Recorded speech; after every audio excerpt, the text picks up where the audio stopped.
بسم اللہ الرحمن الرحیم۔ الصلاۃ والسلام علیک یا رسول اللہ وعلی آلک و اصحابک یا حبیب اللہ۔ ناظرین و سامعین، السلام علیکم ورحمۃ اللہ وبرکاتہ۔ ایک مرتبہ پھر پیش خدمت ہے سوال و جواب کی نشست بعنوان ہم اور آپ علامہ اکاڑوی کے ساتھ، جس میں آپ اپنے شرعی مسائل کے بارے میں رہنمائی حاصل کر سکیں گے حضرت علامہ مولانا ڈاکٹر کوکب نورانی اکاڑوی صاحب دامت برکاتہم العالیہ سے۔ آپ ایک عرصہ دراز سے دنیا بھر میں مسلک حق کے حقیقی ترجمان کی حیثیت سے خدمات سر انجام دے رہے ہیں۔ آئیے ہم مل کر انہیں خوش آمدید کہتے ہیں۔ السلام علیکم ورحمۃ اللہ وبرکاتہ۔ وعلیکم السلام، اور تمام ناظرین و سامعین کو بھی السلام علیکم ورحمۃ اللہ وبرکاتہ۔ آپ لوگ اپنے سوالات اسی لائیو اسٹریم کے کامنٹ سیکشن میں بھیج سکتے ہیں۔ اگر آپ کی آئی ڈی اپنے اصل نام کے ساتھ نہیں تو آپ اپنے سوال کے ابتدا میں اپنا نام اور اپنے شہر کا نام لکھ کر بھیج دیجیے، آپ کا سوال شامل کر لیا جائے گا۔ دوران نشست اگر آپ کو یہ محسوس ہو کہ بارہا سوال بھیجنے کے باوجود آپ کا سوال شامل نہیں کیا جا رہا، تو ممکنہ طور پر اس کی وجہ یہ ہو سکتی ہے کہ فیس بک کچھ کامنٹس کو آٹو ہائڈ کر دیتا ہے۔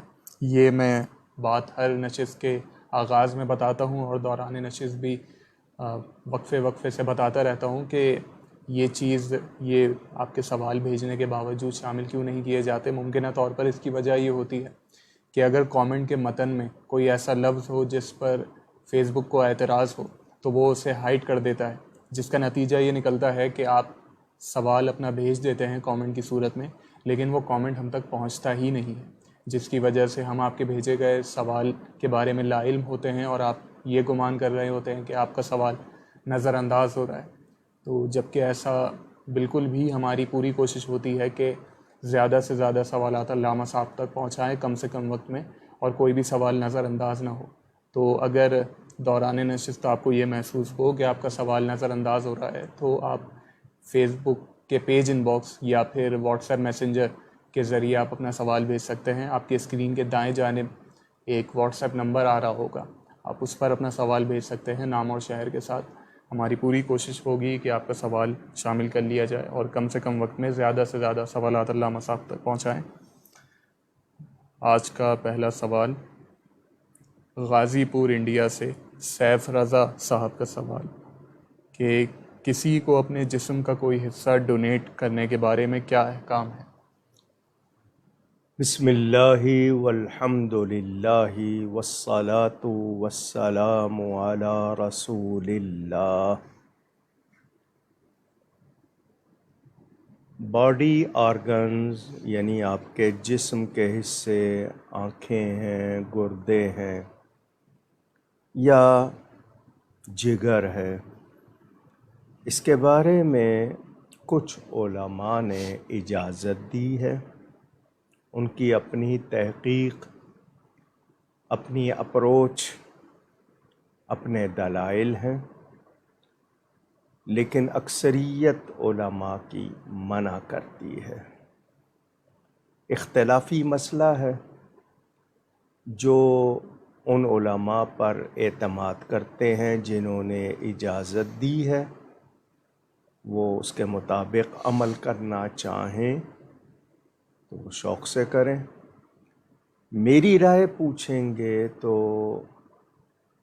میں حالت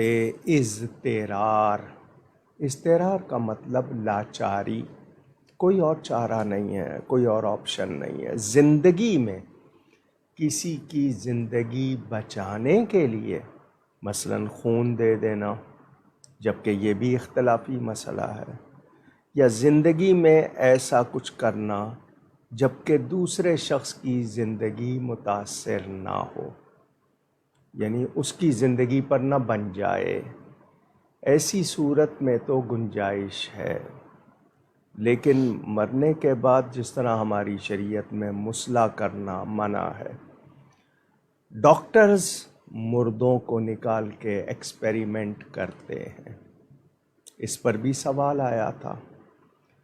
اب قبرستان میں لوگ دفن کر گئے، لیکن یہ کہ وہاں سے کوئی ایک آدھی لاش نکال لی، اس پہ تجربات کرنے کے لیے.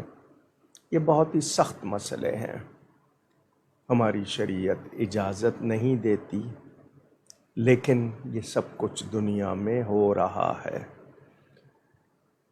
کیا کچھ ہو رہا ہے اس کو دیکھیں تو ہم لوگ پتہ نہیں کس دور میں جی رہے ہیں. انسان کے ساتھ کیا کر رہا ہے، خود مسلمان کہلانے والے کیا کر رہے ہیں. مردہ جانور، اب چیچک جس کو کہتے ہیں، اسمال پاکس انگلش میں کہتے ہیں شاید، وہ بیماری لگی ہوئی ہے جانوروں کو، کم قیمت پہ مل جاتے ہیں، خریدے جا رہے ہیں، اس کا گوشت لوگوں کو کھلایا جا رہا ہے، خاص طور پر بازار میں. اور یہ کوئی میں کسی پہ الزام نہیں لگا رہا، یہ ریئلٹیز ہیں، حقائق ہیں. جانوروں کی وہ چیزیں جو استعمال نہیں ہو سکتی وہ بھی استعمال ہو رہی ہیں. باقاعدہ یہ بات کنفرم کی گئی کہ جی دعوت کرنی ہے تو زندہ مرغی کا یہ ریٹ ہے اور مردہ مرغی کا یہ ریٹ ہے. یہ مسلمان کہلانے والے، آپ نے سنا ہوگا کتوں کا گوشت، گدھوں کا گوشت، یہ باتیں ایسے ہی نہیں پھیل گئیں. تو میری نظر میں ہم لوگ دین سے کھیلنے لگ گئے. ہمیں دنیا اتنی پسند آ گئی یا اتنی زیادہ ہمارے اندر رچ بس گئی کہ ہمیں نہ موت یاد ہے نہ خدا یاد ہے، اللہ کا خوف نہیں ہے. تو مجھ سے پوچھیں گے میں منع کروں گا، لیکن حضرت مولانا ابو الخیر محمد زبیر صاحب نے باقاعدہ ایک کتابچہ لکھا ہے اس حوالے سے جواز میں. تو جو اعتماد کرتے ہیں ان پر اور کرنا چاہیں تو میں اس میں رکاوٹ نہیں ہوں. ان کے دلائل ہیں جو انہوں نے پیش کیے ہیں. تاہم میں نے کہا نا، زندگی بچانے کے لیے جب کہ دوسرے شخص کی زندگی پہ خطرہ نہ بن جائے، اس حد تک تو لاچاری کی حالت میں سمجھ آتی ہے بات. لیکن بعد از وفات کسی کے جسم سے حصے نکالنا یا پوسٹ مارٹم جہاں ضروری ہو جاتا ہے بعض مرتبہ، یہ بہت عجیب سی بات ہے. اللہ تعالی معاف فرمائے. آمین. لکھنؤ انڈیا سے محمد اشرف خان صاحب کا سوال کہ شادی کے موقع پر کون کون سی رسومات جائز ہیں، نیز یہ بھی بتا دیجئے کہ اکثر یہ دیکھا جاتا ہے کہ جو خواتین عام حالت میں پردہ کرتی ہیں، شادی کے موقع پر وہ بھی بے پردہ ہو جاتی ہیں اور بن سنور کر سب کے سامنے آتی ہیں. اور اکثر یہ بھی ہوتا ہے کہ وومنس کا وہ سیکشن الگ سیپریٹ ہوتا ہے، لیکن پھر بھی اس میں گھر کے مردوں کا آنا جانا ہوتا ہے. اس صورت میں کیا احکام ہوں گے؟ شریعت کی بات پوچھ رہے ہیں تو آپ نے خود ہی اپنے سوال میں سب کچھ واضح کر دیا ہے. آپ کے ہاں منگنی ہوتی ہے، انگیجمنٹ، خطبہ عربی میں کہتے ہیں. بات پکی کرنا، گھر کے بڑے جاتے ہیں، بات پکی کر لیتے ہیں، دعائے خیر کر لیتے ہیں.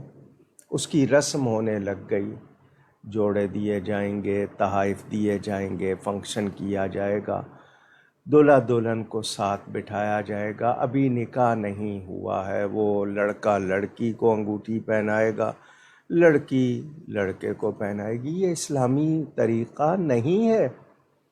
پھر مہندی کے نام پہ، مائیوں کے نام پہ، ڈانڈیا کے نام پہ، ڈھولکی کے نام پہ، یہ جتنی تقریبات ہوتی ہیں ان کا اسلام سے کوئی تعلق نہیں ہے. گھر کی بچیاں گھر میں خوشی کرنا چاہیں وہ اور بات ہے، لیکن باقاعدہ فنکشن کرنا اور اس میں یہ بہت زیادہ پیسے خرچ کرنا. جب مہر لکھوانے کا ٹائم آئے گا تو جی مہر فاطمی لکھیں، محمدی لکھیں. باقی چیزوں میں آپ کو شریعت کیوں یاد نہیں آتی؟ تو شادی میں 3 چیزیں ہیں. میں نے آپ کو ویسے تو بتایا 6 چیزیں ہوتی ہیں ٹوٹل، سن لیجئے. کیا چیز ہوتی ہے؟ مسجد میں نکاح ہو، لڑکی کی طرف سے وکیل آ جاتا ہے، کیونکہ لڑکی موجود نہیں ہوتی تو وہ کسی کو وکیل بنا دیتی ہے، سگے بھائی کو بنا دے، چچا کو بنا دے، ماموں کو بنا دے، پھوپھا کو بنا دے، کسی کو بنا دیتے ہیں، وہ آ جاتا ہے.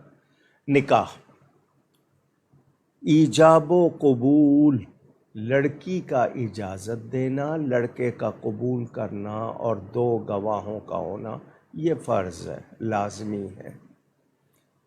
اس کے بعد مہر واجب ہے، خطبہ ہو، چھوارا ہو، ولیمہ ہو، یہ سنت ہے۔ یہ ہے ٹوٹل شادی۔ باقی جتنی رسمیں ہیں وہ ہماری ایجاد کردہ ہے، فضول خرچی ہے، اور اس میں چونکہ یہ مخلوط ہو جانا، مکس ہو جانا، یہ سب کچھ غلط ہے۔ نہیں جی جنگ اور محبت میں سب جائز ہے جی، شادی میں سب اوپن ہے جی، کوئی مسئلہ نہیں ہے۔ اور جی اگر نہیں آئیں گے تو بچیوں کے رشتے کیسے آئیں گے، یہی تو موقع ہوتا ہے دیکھنے کا۔ ہم یہ باتیں نکالتے ہیں۔ واضح رہے جو غلط ہے وہ غلط ہے۔ میں اپنی طرف سے کوئی اختیار نہیں رکھتا کہ اس کو جائز کر دوں۔ تو میں نے آپ کو بتا دیا، بہت آسان تھی شادی، سستی تھی، ہم نے مہنگی کر دی۔ کیا کیا چیزیں ایجاد کر لی ہیں۔ وہ جی فلاں سواری پہ آئیں گے، اچھا بہت سے لوگ آتے ہیں کہ جی شادی ہے، پیسے نہیں ہیں، کچھ امداد کرا دیں، جناب وہ ولیمے کا کھانا کرا دیں۔ کیا کھانا ہے جی؟ اس میں یہ آئٹم رکھوا دیں۔ تمہارے پاس گنجائش نہیں ہے، تم 10 آدمیوں کو کھانا کھلا دو، ولیمہ ہو جائے گا۔ نہیں جی اس میں یہ آئٹم بھی کرانے ہیں، اتنے آدمیوں کو بھی بلانا ہے۔ تو پھر آپ جب یہ حرکتیں کریں گے تو کیا تاثر ہوگا؟ آپ کو صرف نام چاہیے، نمائش چاہیے، شریعت کا حکم تو نہیں چاہیے۔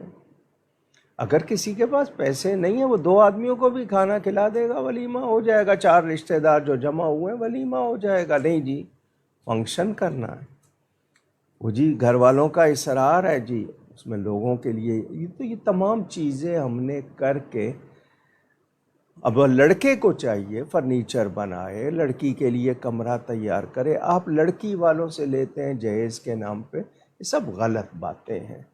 اگر ہم ان کا ازالہ نہیں کریں گے، ان کو ختم نہیں کریں گے، یہ اسی طرح ہمارے معاشرے کو خراب کرتے رہیں گے۔ کتنی بچیاں ہیں بیٹھی ہوئی ہیں، اچھا وہ شادی میں آئیں گی، وہ دوسروں کو دیکھیں گی، کیا ان کے دل پہ گزرے گی؟ کبھی سوچا آپ نے؟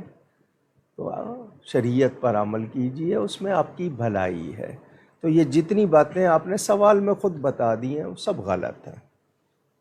ابھی ولیمے کی سنت کا آپ نے ذکر فرمایا، منظور صاحب حیدرآباد سے وہ پوچھتے ہیں کہ کیا دعوت میں سب کو بلا کر ہی ولیمے کی سنت پوری ہوگی، یا اگر گھر میں کھانا بنا کر گھروں میں بھیج دیا جائے اس سے بھی ہو جائے گی؟ اصل میں ولیمہ جو ہے وہ یہ کہ 2 افراد جب میاں بیوی کی طرح رہنا شروع کر دیتے ہیں تو یہ اس پر ایک طرح سے آپ کا شکرانہ یا اظہار ہے، اعلان ہے۔ اس میں بکری کا ایک بچہ ہو چھوٹا سا، یا بکری ایک کا کوئی کر لیتا ہے۔ حالانکہ مسلم شریف میں حدیث ہے کہ وہ ولیمے کا وہ کھانا سب سے برا جس میں امیر رشتہ داروں کو بلایا جائے اور غریب کو نہ بلایا جائے، اس کو برا کھانا، بئست طعام کہا گیا۔ تو اس کے لیے آپ کو بھجوانے کا بھی اب ہوگا، ایک کے ہاں نہیں بھیجا تو وہ اس کا مسئلہ ہو جائے گا۔ تو آپ کے جو رشتہ دار اگر کہیں دور سے آئے ہوئے ہیں یا قریبی رشتہ دار ہیں، آپ نے ان کو اگر 10 آدمیوں کو بھی کھلا دیا ہے، ولیمہ ہو جائے گا۔ آپ 100 کو کھلانا چاہتے ہیں، منع نہیں ہے، لیکن دکھاوا ہو۔ اب گورنمنٹ کی طرف سے پابندی لگے ایک ڈش کی، آپ جناب پولیس والوں کو بھی کہیں کہ آ کے کھانا کھا لینا اور آپ 6 ڈشیں بنا لیں، تو آپ جو کچھ کر رہے ہیں آپ اپنا نام ہی چاہتے ہیں نا، دکھاوا کہ نہیں جی میں نے یہ کیا۔ آپ کن کو خوش کرنا چاہتے ہیں؟ لوگوں کو، اللہ اور اس کے رسول کو خوش نہیں کرنا چاہتے۔ میں کیا کہوں اس کے بارے میں؟ یہ ہمارے معاشرے کی وہ باتیں ہیں کہ ہم جانتے بوجھتے کرتے ہیں اور نہیں سمجھتے کہ اس کے اثرات کیا ہو رہے ہیں۔ تو اگر آپ کھانا بھجواتے ہیں منع نہیں ہے، لیکن یہ کہ جو طریقہ ہے اس کو رکھیں۔ محبت کی باتیں ہیں، ان کو محبت تک رکھیں، اتنا نہ بڑھائیں اس کو کہ دوسروں کے لیے بھی مسئلہ بنے اور شریعت کی بھی نافرمانی ہو جائے۔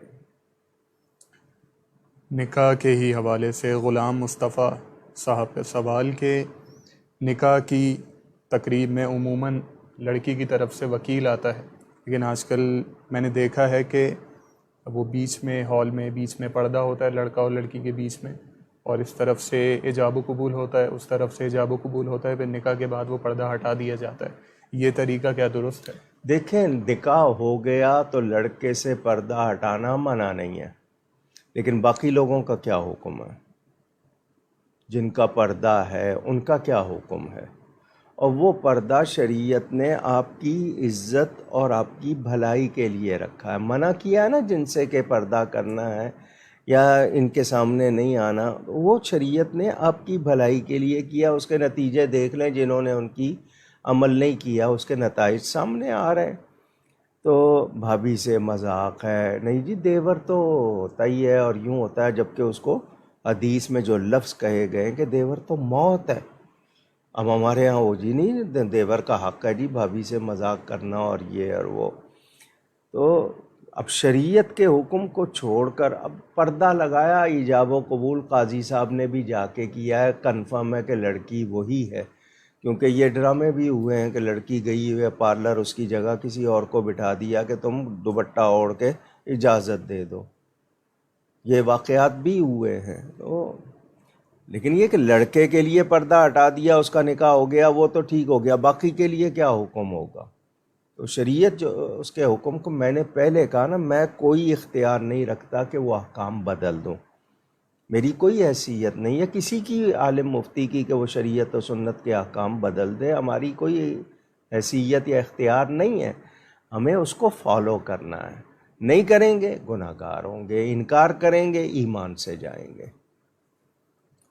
غلام مصطفیٰ صاحب کا اگلا سوال کہ ایک social media networking app TikTok talk کے نام سے، اس میں خود کی ویڈیوز بنا کر پیسے کمانا، اس کا کیا حکم ہے؟ اور ان کا دوسرا سوال بھی اسی حوالے سے کہ اگر اپنے کاروبار کی تشہیر کے لیے اگر ویڈیوز بنائی جائیں اس پہ تو تب اس کا کیا حکم ہوگا؟ دیکھیں، آپ اشتہار لگائیں، آپ نیون سائن لگائیں، آپ ویڈیو بنائیں، لیکن اس میں کوئی غیر شرعی باتیں نہ ہوں۔ اپنی اب پروڈکٹ کی بجائے آپ لڑکی کو رکھ رہے ہیں، یا یہ کہ جناب اس کے جسمانی اعضاء دکھا رہے ہیں، تو آپ پروڈکٹ دکھائیں، آپ دکھا کیا رہے ہیں؟ آپ کے ہاں تو اشتہار اب عورتوں کے بغیر بنتا نہیں، بچوں کے اشتہار بنا لو، دوسرے بنا لو، لیکن ہمارے اشتہار جس نوعیت کے بن رہے ہیں، آپ ویڈیو بنائیں، آپ اپنی عمارت دکھائیں، آپ اپنی چیز دکھائیں جو بنا رہے ہیں، لیکن یہ کہ آپ اس میں لڑکیاں ڈال دیں، میوزک ڈال دیں، پھر وہ کہاں سے جائز ہو جائیں گی؟ اور یہ دیکھیں، ہر چیز کے اندر کچھ مثبت یعنی پلس پوائنٹ ہوتے ہیں، کچھ مائنس۔ آپ جو پلس پوائنٹ ہیں وہ اختیار کریں، جن پر آپ کی شرعی گرفت بھی نہیں ہے اور جو معیوب بھی نہیں ہیں، یعنی برے نہیں سمجھے جائیں گے۔ لیکن جہاں بھی شریعت سے آپ ہٹیں گے، میں اس کے لیے آپ کو کبھی نہیں کہوں گا کہ وہ چیز کی جائے۔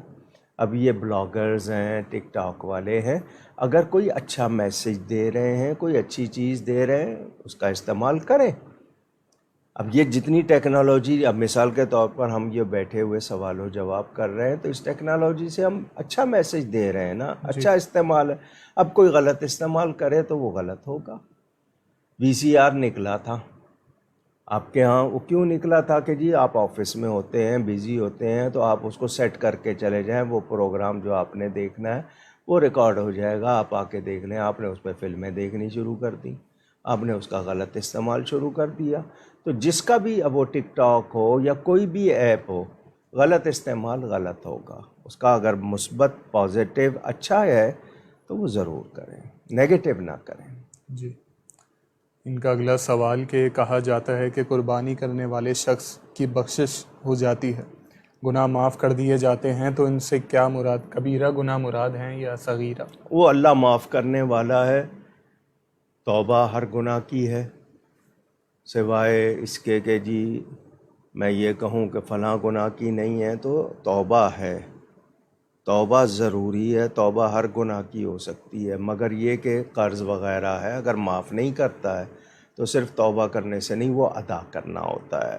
اسی طرح آپ نے کسی کا حق مارا ہوا ہے، جب تک آپ اس کو ادا نہیں کرتے وہ آپ پر رہتا ہے، بشرطے کہ دوسرا معاف کر دے، اللہ تعالیٰ قبول کر لے، اس کی مہربانی نہیں کرے تو ہم کوئی وہ نہیں کہہ سکتے، رب کے فیصلے رب جانتا ہے۔ مگر ہمیں جہاں روایتوں میں ہے کہ اس کے گناہ معاف کر دیے جاتے ہیں، ہم اس پر صرف یہی کہہ سکتے ہیں کہ قرض وغیرہ یا حق جو ہے وہ دینا ہے، باقی اللہ معاف کرنے والا ہے، وہ معاف کر سکتا ہے، اس کو پورا اختیار ہے، وہ بڑے معاف کرے چھوٹے معاف کرے، جو چاہے کرے، بے شک۔ یفعل اللہ ما یشاء۔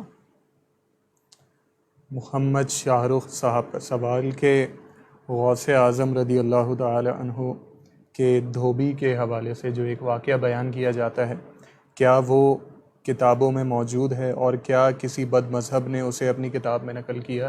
جی، کتاب کا نام ہے الافاضات الیومیہ، افاضات یومیہ۔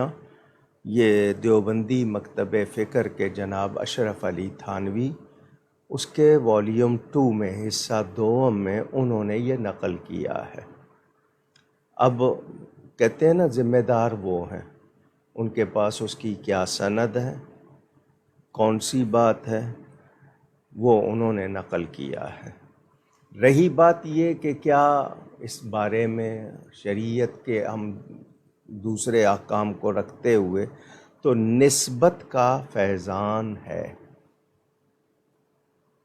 یعنی آپ قادری، چشتی، نقشبندی، سہروردی ہیں، حنفی، شافعی، مالکی، حنبلی ہیں، نسبت ہے آپ کی تو نسبت کام آتی ہے۔ بے شک۔ وہ صاحب نسبت ہو صحیح اور جس سے نسبت ہو وہ صحیح ہو تو ضرور فائدہ ہوتا ہے، یہ نہیں۔ اور یوم ندعو کل اناس بامامہم، قرآن میں ہے کہ قیامت کے دن اماموں کے ساتھ پکارا جائے گا، تو اماموں سے مراد کون سے امام ہیں، ذہن میں رہنا چاہیے۔ تو ہم نسبت کو مانتے ہیں۔ واقعہ آپ نے پوچھا کہاں لکھا ہے، تو تھانوی صاحب نے لکھا ہے۔ ظہیر صاحب کا سوال کہ تجدید نکاح کا کیا طریقہ ہے؟ 2 گواہوں کے سامنے آپ دوبارہ ایجاب و قبول کر لیں، یہ تجدید نکاح ہوتی۔ اگلا سوال محمد عدنان صاحب کا کہ نبی کریم صلی اللہ علیہ وسلم کو سید الثقلین کہا جاتا ہے، اس سے کیا مراد ہے؟ ثقلین سے مراد جن و انس، جنوں کے بھی اور انسانوں کے بھی، ثقلین ان کو بھی کہا جاتا ہے۔ کچھ لوگ ثقلین سے مراد اور بھی معنی لیتے ہیں، لیکن بالعموم یہی معنی ہوتا ہے۔ ان کا اگلا سوال کہ علم کسبی اور علم لدنی، اس سے کیا مراد ہے؟ کسب کہتے ہیں آپ نے جو محنت کی، آپ کو اللہ تعالیٰ نے جسم بھی دیا ہے، اس میں صلاحیتیں دی ہیں، آنکھیں دی ہیں، کان دیے ہیں، زبان دی ہے، ہاتھ دیے، پڑھتے ہیں، سنتے ہیں، لکھتے ہیں تو یا دیکھتے ہیں، تو کسبی علم جو آپ اپنی محنت سے کسب کر کے محنت کر کے حاصل کرتے ہیں۔ لدنی اللہ تعالیٰ کی طرف سے عطا ہوتا ہے، سمجھ اس کو کہہ لیں، باتوں کے معنی، اسرار، ان کے راز سمجھ آ جائیں، یا اللہ تعالیٰ جتنا بھی، جس طرح حضرت خضر کا واقعہ قرآن میں موجود ہے، من لدنا علما، تو اللہ کی طرف سے جو علم عطا ہوتا ہے وہ لدنی ہے، باقی کسب جو محنت سے حاصل کیا جاتا ہے۔ اعجاز احمد عطاری صاحب کا سوال کہ نابالغ بچے یا بچی کی قبر کی زیارت کی جا سکتی ہے؟ جی، آپ اگر وہاں قبرستان گئے ہیں اور اپنی بچی کی یا بچے کی قبر پہ بھی آپ چلے گئے ہیں، کوئی حرج نہیں۔ بچے شفاعت کا سبب، کیونکہ ان کے نماز جنازہ کی دعا میں یہ چیز پڑھی جاتی ہے کہ اس کو ہمارے لیے شفاعت کا سبب بنا، یعنی یہ ہماری بخشش کا سامان بنے، اور احادیث میں اس کا سلسلہ موجود ہے کہ بچے نہیں جائیں گے، کہیں گے ہمارے ماں باپ کو بخشا جائے۔ تو گئے ہیں آپ، لیکن اس کے لیے خاص طور پہ جانے کی تو کوئی اتنا اہتمام نہیں کرنا چاہیے۔ ہاں، کسی کو تازہ تازہ واقعہ ہوتا ہے، بچے کی یاد آتی ہے، قبر پہ چلے گئے، کوئی منع نہیں ہے، لیکن قبرستان میں گئے تمام اہل ایمان کو سلام کریں، ان کے لیے ایصال ثواب فاتحہ خوانی کریں، بچے کی قبر پہ بھی جا کے دعا کریں کہ یا اللہ اس کو ہمارے لیے باعث شفاعت بنا۔ فضا خان صاحبہ کا سوال کہ سیدہ کا غیر سید کے ساتھ نکاح، اسی طرح کا سوال سیالکوٹ سے نادیہ شاہین گیلانی صاحبہ نے بھی کیا کہ ان کی جو بیٹیاں ہیں ان کی شادی غیر سیدوں میں ہوئی ہے تو ان کے رشتہ دار اس معاملے میں بہت سخت رویہ رکھتے ہیں اور ان کی بیٹیوں کو خاندان بھر میں بدنام کرتے ہیں کہ یہ نکاح تو قائم ہی نہیں ہوا، یہ نکاح جائز نہیں ہے۔ اس حوالے سے ہمارے علماء نے بہت کچھ لکھا ہے، کیونکہ یہ موضوع نیا نہیں ہے، یہ بھی اختلافی بات۔ کفو ایک مسئلہ ہے فقہ میں، کفو کہتے ہیں ہمسری کو، یعنی ہمسر ہونا چاہیے لڑکی لڑکے کا نسب کے لحاظ سے۔ کفو، کفوون احد کا لفظ سنا نا، تو جی کفو، کاف فے واو، کفو کہتے ہیں ہمسر ہونا چاہیے۔ سید زادی کا نکاح سید سے ہی ہو تو اچھا ہے، لیکن سید زادیوں کے نکاح غیر سیدوں میں بھی ہوئے ہیں۔ حضرت سیدنا امام مالک رضی اللہ تعالی عنہ نے یہاں تک لکھا ہے کہ اگر کسی کی زوجہ سیدہ ہے تو وہ اس کا خیال رکھے، یعنی جس طرح بادشاہ کی بیٹی سے وہ کام نہیں لیے جاتے تو نبی پاک کی بیٹی ہے، اس کا خیال رکھا جائے۔ تو یہ بات لکھنے کا کیا مطلب ہے؟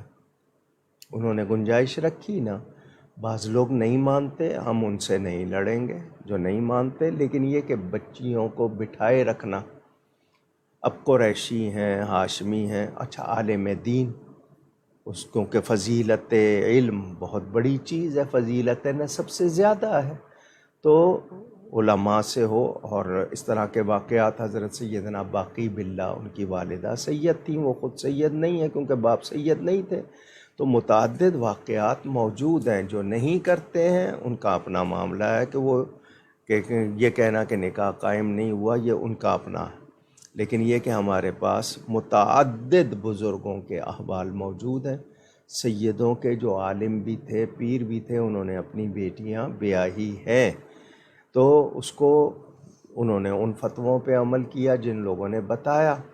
تو میں اس پہ وہ نہیں کہوں گا کہ نہیں جی وہ نکاح قائم ہی نہیں ہوا، تاہم کچھ لوگوں نے اس پر کہا ہے، وہ بہتر جانتے ہیں۔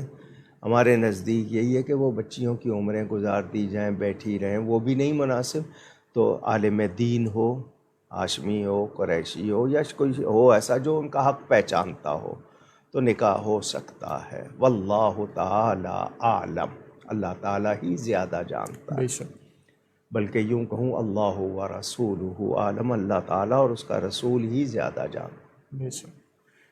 انڈیا سے محمد اکرام شریف صاحب کا سوال کہ انہوں نے دیکھا ہے کہ وہاں اکثر لوگ جس دن نکاح کرتے ہیں نکاح کے چند گھنٹے بعد ہی دعوت ولیمہ کر دیتے ہیں، تو کیا یہ طریقہ درست ہے؟ اگر کوئی ایسا مسئلہ ہے، وہ کھانا ہو جائے گا، بہت دور سے آئے ہیں اور ان کو پتہ ہے کہ سارے رشتہ دار نہیں جا سکیں گے، یہ تو وہ کھانا ہو جاتا ہے ایک طرح سے، اس کو میں ولیمہ تو نہیں کہوں گا، وہ کھانا ہو گیا، شادی کا کھانا آپ نے کر لیا۔ ولیمہ تو یہی ہے نا کہ وہ میاں بیوی کی طرح رہنا شروع کر دیں، تو بعد میں وہ بھلے سے 4 آدمیوں کو 10 آدمیوں کو کھلا دیں، لیکن یہ شادی کا کھانا ہو جائے گا۔ رضوان صاحب کا سوال کہ ووٹ دینے کے کیا شرعی احکام ہیں؟ یہ جس طرح آج نظام رائج ہے ووٹ کا، یہ کلیتاً یوں کہا جائے نا کہ ٹوٹلی یہ تو اسلام نہیں ہے، کیونکہ ہمارے ہاں جتنا موقع ہے اس میں خواتین کا ذکر نہیں ملتا، خواتین کو ووٹ کا حق اس طرح آج دیا گیا ہے۔ استصواب رائے تو اس کا ثبوت ملتا ہے، لیکن یہ کہ جو رائے دینے کے قابل ہوں، آپ کے ہاں جا کر آدمی نشان پر مہر لگاتا ہے، اس کو نام تک تو پڑھنا نہیں آتا۔ اچھا جی، آپ کے چیف جسٹس جو ہوتے ہیں اور اسی سپریم کورٹ کے پیون کا ووٹ ایک ہی گنا جاتا ہے، جی چیف جسٹس کا بھی پیون کا بھی، تو آپ نے ویلیو کیا رکھی؟ جو صاحب الرائے کا مطلب ہوتا ہے وہ قابل لوگ جو سمجھدار ہیں، جن کا اوپینین اہمیت رکھتا ہے، جن کی رائے اہمیت رکھتی ہے، آپ نے اس کو، اور اب میں دوسرے لفظوں میں کہوں گھوڑا گدھا آپ نے برابر کر دیا، یعنی یہ لفظ کہنے نہیں چاہیے لیکن آپ نے یہی کیا۔ جی تو یہ جو مغربی جمہوریت ہے یہ اسلام سے پوری طرح مطابقت نہیں رکھتی، اسلامی جمہوریت اور چیز ہے، یہ مغربی جمہوریت اور چیز ہے۔ تاہم استصواب رائے، اس کا ثبوت ہمارے ہاں ہے، لیکن اس طرح نہیں ہے جیسا آج رائج ہے۔ اب ایک شخص نے معلوم ہوا کہ جی اس کو خرید لیا گیا ہے اور یہ اس سے آپ نے اس طرح لیا ہے، تو مجھے بتائیں پھر وہ شفاف جس کو آپ ٹرانسپیرنٹ کہتے ہیں، کیا وہ رہا؟ اچھا، کس کو دیا جا رہا ہے؟ وہ اہل ہے یا نہیں ہے؟ جبکہ حدیث ہے جب تمہارے والی نااہل ہو جائیں تو رونا، حدیث شریف میں ہے۔ اور ہم کن کو والی بنا رہے ہیں اپنے امور کا؟ لفظ سیاست کا معنی معلوم نہیں اور سیاست دان کہلاتے ہیں۔ لوگوں کے امور اپنے ذمے لینا اور ان کو ادا کرنا۔ مجھے بتائیں، ایک شخص 50 کروڑ روپے لگا کے، 25 کروڑ لگا کے، 10 کروڑ لگا کے پہنچا ہے ایوان میں، جس کو آپ اسمبلی کہتے ہیں، وہ لازمی بات ہے اتنا خرچ کر کے آیا تو اب اس نے دگنے تو کمانے ہیں۔ جی وہ آیا ہی اس لیے ہے۔ آپ اسمبلی کی حاضری دیکھ لیں، کس دن حاضری ہوتی ہے، ورنہ اکثر کورم پورا ہونے کی شکایتیں ہوتی ہیں کہ ہوا ہے یا نہیں ہوا، اور رائے دینے والے کیا ہیں، قانون بنانے میں ان کی کتنی دلچسپی ہے، اس عہدے سے فائدے اٹھانے میں تو پوری دلچسپی ہے، لیکن اس کی ادائی کرنے میں، اس کا جو کہتے ہیں نا اپنے ڈیوٹی پوری کرنے میں کوئی دلچسپی نہیں ہے۔ تو میرے نزدیک، میری معلومات، میں دعویٰ نہیں کر رہا، جتنا میں جانتا ہوں اس کے مطابق یہ سب کچھ تو غیروں کا طریقہ ہے، ہمارے ہاں یہ نہیں ہے۔ سمیر خان صاحب کا سوال کہ اگر گلاب کے پھول راہ میں بچھائے جائیں اور اس پر سے لوگ گزر رہے ہوں تو کیا یہ درست ہوگا؟ کیونکہ میں نے سنا ہے کہ نبی پاک صلی اللہ علیہ وسلم کا پسینہ مبارک گلاب کے اندر شامل ہے۔ کسی پہ پھول نچھاور کرنا، موقع محل دیکھنا، اس کو نہیں نوٹ کرتے ہیں، یہ پاؤں میں روندے جاتے ہیں، مجھے ہرگز پسند نہیں۔ میں نے اکثر جگہوں پہ لوگوں سے کہا کوئی دوسرا پھول لے لیں، حالانکہ وہ بھی پھول آپ اس طرح مسلیں گے، روندیں گے، اگر ڈالنے کسی ایسی جگہ ڈالے جائیں کہ وہ ان کی بھی یعنی پامالی نہ ہو، لیکن گاڑیوں پہ ڈال رہے ہیں، اس کے علاوہ جناب پاؤں میں مسلے جا رہے ہیں۔ یار ایک زمانہ تھا فوٹو لگتے تھے فلموں کے اشتہار پہ، جی اب دینی محفلوں کے اشتہار پہ۔ ہم نے کئی مرتبہ کہا نام لکھ دو بھائی، وہ کہتے ہیں جی نہیں، بڑے بڑے پینا فلیکس بنائے جاتے ہیں، ایسی جگہوں پہ لگائے جاتے ہیں، ان پہ تصویریں لگائی جاتی ہیں۔ جتنا مرضی آپ منع کر لیں، منتظمین نہیں باز آتے، وہ کہتے ہیں جی ہم نے پبلسٹی کرنی ہے اور ہم نے اس طرح کرنا ہے۔ تو پھر آپ نے کمایا کیا؟ آپ کا مقصد اگر ثواب ہے تو وہ تو آپ نے خود ختم کر دیا۔ اللہ ماشاء اللہ، یعنی سب چیزیں کمرشلائز ہو گئی ہیں تو پسندیدہ نہیں ہے، اور یہ روایت موجود ہے کہ اس میں پسینے کی مہک ہے، پسینہ شامل نہیں، پسینے کی مہک ہے، یہ بات روایت تو ہے، اب جس درجے کی بھی ہے بہرحال ہے تو صحیح نا۔ تو کوشش کرنی چاہیے ہم پھولوں کو اس طرح پامال نہ کریں۔ ان کا اگلا سوال سمیر خان صاحب کا کہ ایسی نوکری کرنے کا کیا حکم ہوگا جس میں نماز پڑھنے کا وقت یا موقع نہ ملتا ہو؟ دیکھیں، آپ نے مطلق نوکری پوچھا ہے، ملازمت، جاب، وہ مسلم کے پاس ہے، غیر مسلم کے پاس ہے۔